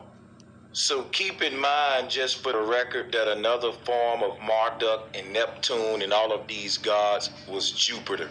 And there were so many forms over the generations because this same mythos was recreated and told by different people in different times, but they were still tracking the succession in mythology. So this kind of worship was going on in the world for a long time. Even some of the oldest cultures in Africa personified this god under an African version. So this is the black Baphomet or image of Serapis or Zeus to the Africans. And you can sync him and compare him to the symbolism of all the others, and you can see that we're on point here. So Persia, Babylon, Egypt, Rome, most of the world has started to adopt these Hellenic gods and cosmological concepts. Even in Persia, they was worshiping Marduk. So just to give you a little bit of the world that inspired Ptolemy. So in order to fully understand everything I'm teaching you now, I'm assuming that you watched all of the Her Story to His Story series. That series goes into the proto-dynastic period. This was a time we called a dark age, where the patriarchal societies were going to war with the matriarchal societies. A lot of people call this the gender wars. Again, gender wars don't mean an army full of men fighting an army full of women. These are societies with matriarchal concepts under the goddess and flat earth, and the rise of the patriarchal societies with heliocentrism, sun-centered concepts, space concepts, and the rise of God worshiping. A lot of Pan-Africans are proud that Freemasonry started in Africa. They're proud that Christianity started in Africa. And it ought to make you stray away from Africa and realize that there's a reason why the powers that be glorify Africa as well and have a pyramid on the back of their dollar. There's more to the pyramid than just a bunch of bricks piled on top of each other. The pyramid represents the structure of power and government. Government is a huge pyramid scheme, and the debt slaves are at the bottom of it. And this started in Hellenic time in Egypt when the Greeks and Egyptians were unified. And this was the beginning of the New World Order, or the foundation for today's United Nations. Later in this series, we'll be going into all of that when we get into the scientific revolution. Something else we need to know about the Babylonian god Marduk, because this is the religion that inspired a lot of Ptolemy's concepts. This will give you a peek into the gods of the Hellenic world. So Marduk was also called a king of the gods, and Marduk was mentioned in the Bible. In Mesopotamian mythology, Marduk was the son of Enki, the god of wisdom, who became elevated to the position of king during a great battle between the forces of the older gods and those of their children. Now, when they talk about the older gods, they're talking about previous generations' manifestation of this same deity. And this would include deities that go all the way back into pre-Hellenic times, like the goddesses. So when they speak of the older gods, this includes those pre-dynastic goddesses as well, the pre-Hellenic spiritual systems. So there was a battle between these new gods and the forces of the older gods and those of their children. See, all of these Hellenic gods, they are egotistical gods that seek to control the forces of nature and the elements. They feel like they have to tame the forces of Mother Nature and bring them under control. And if you look at the influence of these gods on modern science, you can see that all of the technology we create, all of the technology that shape our world, is to terraform the earth and gain control over the natural elements, over the weather patterns, over Earth's natural recycling process. Man feels that he can do it better. This god Marduk is a mythological personification of Narmer, just like I was telling you, because Narmer was said to be the first pharaoh that occupied the throne in Egypt after this proto-dynastic period of matriarch versus patriarch. These gender wars was followed by the biblical Genesis and the rise of Atum, or Odin, which is this god Marduk to the Persians and Babylonians. So everyone started to worship these rulers around the world under their mythological personifications. So let's backtrack here. We know that the god Marduk is a god of war, and that the god Marduk is the Sumerian version of the Egyptian pharaoh Narmer. The god Narmer is also a god of war. You can see on a Narmer palette the god Narmer striking his enemy. So these are all war gods that are synonymous with the God of the Old Testament, who was a war god who led his people through many people's lands in war. The Bible starts with war. The people who inherited their power and fortunes through that literature, it wasn't given to them as an inheritance from God. It was given to them through war and bloodshed, and they convinced the world that they was led by their mysterious God of war. This is the God of chaos of the Old Testament. So again, this God is synonymous with the Baphomet. The Baphomet is a God of chaos. That's why this God is synonymous with the Greek god Pan as well. And that's why Pan is the root word of pandemonium and panic. This is a war god of chaos. Remember that war was necessary in order for them to start creating saviors. When man wanted to govern the people and he wanted to be a savior for the people and realized there was nothing for them to be saved from because nature had it all under control, he had to go against nature now and create problems and chaos among the land and among the people in order that he can present himself as the savior. And that's why we're in the... Tip, the French and Indian War. After the U.S. supposed to be got the Pan-African, that's right. The French and Indian War, they gave the goddamn statue up as a gift. One of them giving to let you know they were taking over to America. Shit, the New World Order, part of the New World Order. Sit of that damn transsexual ass statue over here. Messianic age right now. You only need messiahs and hell-based cosmologies. Remember, there would be no need for God if the devil didn't exist. So this is very important when we talk about the Ptolemies, because another famous Ptolemy by the name of Ptolemy Soter came along later and created soteriology, which is the study of salvation. So this new concept of having to be saved was introduced through Hellenism. The creation needed to be saved from the creator, according to the Hellenes. The people on earth were at war with the gods in Olympia. This was their chaotic philosophy. She got chains on her feet. I ain't never paid. Now the one, yes, I paid attention to the one that my wife had looked up. A black bird with the chains on her feet. Yes, I did. Yeah. They programmed the people with that type of mindset so that the people could elect officials or elect saviors.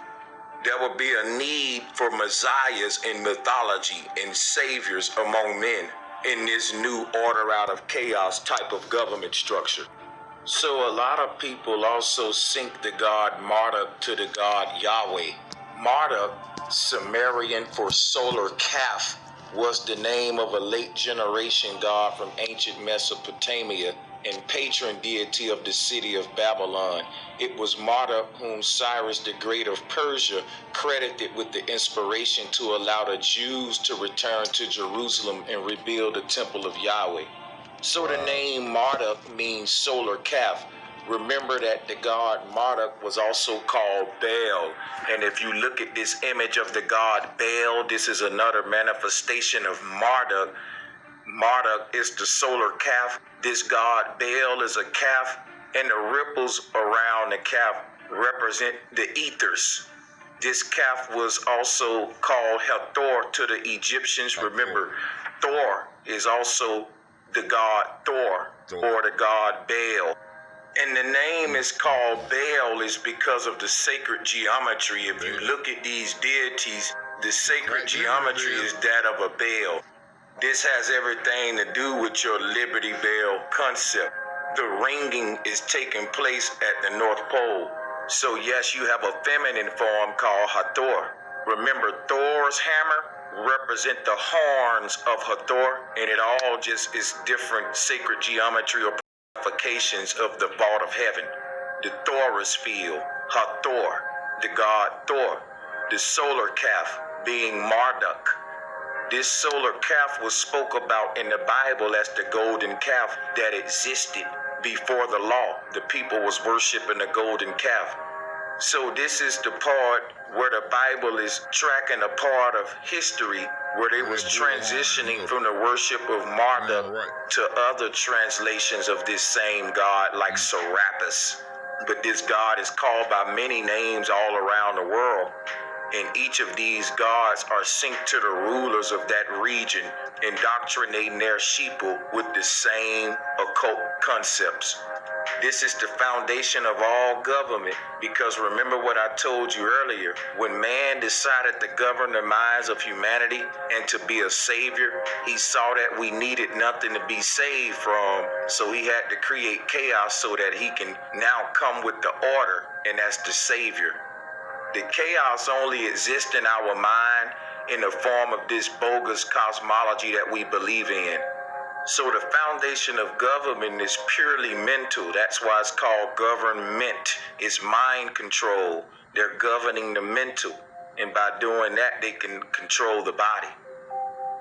So in Greek mythology, the primordial deities, or protogenoi, as they are sometimes known, are the first gods and goddesses born from the void of chaos. The void of chaos is another way of saying a hyperboloid, or the tree of life at the center of the earth is like a double tornado. It's a vortex that's recycling the elements, the ether. It's eating up the elements and spitting them out as new again, like a wash machine type vortex. So a lot of the Greeks and Hellenes translated this recycling vortex as a chaotic void. Their interpretation of nature was fear-based.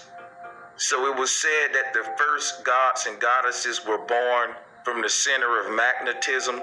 These gods and goddesses are nothing but the elements on a periodic table that were birthed from the point of singularity, and that is governed and shaped and molded and controlled by the vortex. All of the elements on the periodic table were born from that center and are governed by that center. So the reason a lot of people refer to this as chaos theory is because the primordial waters, like any water, when it's undisturbed, has a level surface. But once you create a ripple effect, you disturb the surface with your creation. So the potential for our reality has always existed. But once the Creator awakened, then the physical elements now had a supreme mover to set it in motion. So the creation without the Creator is like a still picture. With the Creator at the center, it's a motion picture. So this is another reason why the Creator was also called the Supreme Mover or the Great Conceiver. When the primordial waters were disturbed, they said chaos was created. But the people who said it also created the concept that being born was a sin, and to be born into this earth was a curse. So we got to be careful who we're letting translate our reality. To be taught that creation was born from a chaotic void is to say it was not conceived from the mind of an intelligent designer. And of course you would create a society of people that would be in fear of the very creation that was created to sustain them. We will be alienated to the very world that connects us to the Supreme Being. Because the only connection we have to the Creator is through the creation. And if we're letting someone else interpret what the creation is to us, we're letting them also interpret what the Creator is to us and the nature of the Creator. The marriage of science and religion is due to the fact that they are tied together not by a wedding ring, but by cosmology. The marriage between the two is inescapable and inevitable based upon the fact that when you create a God, the God is responsible for creating the inevitable. Inevitable. It was inevitable that they was gonna goddamn take their land. That's why they put their destiny on it. Manifest. Their destiny became manifestation over all lands. And the word they use is inevitable. You can't get around this shit. That's how they put that shit out there. Universe. So religion can't escape its relation to science in that sense, because science seeks to give us an origin story of the universe, and religion also seeks to do the same. All gods are responsible for creating the cosmos, and the cosmic story associated with the religion is a form of science. The problem we have today is that you think the two are separate, but you should find it strange that all of modern science seem to back up the claims of the religious theologians. So the connection is very obvious when you see documentaries of scientists finding Noah's Ark and scientists proving the flood. You see the marriage between science and religion, that the scientists are owned by the Vatican and is basically another interpretation of the same religion. The same religion that you're getting in church that said, let there be light. The scientific explanation would be the Big Bang. So we see that these two are giving us the same theology from different paradigms. A lot of Pan-Africans like to say that God consciousness come from Africa. That's not good to say, because God consciousness does not equal spirituality. Self-consciousness does. And because we're so obsessed with God consciousness, we have more glory and reverence for pharaohs and gods and lords and priests and deities and theologians than we have for our fellow brother and sister. Because we're not self-conscious, we have more respect for these gods than we do for our own self.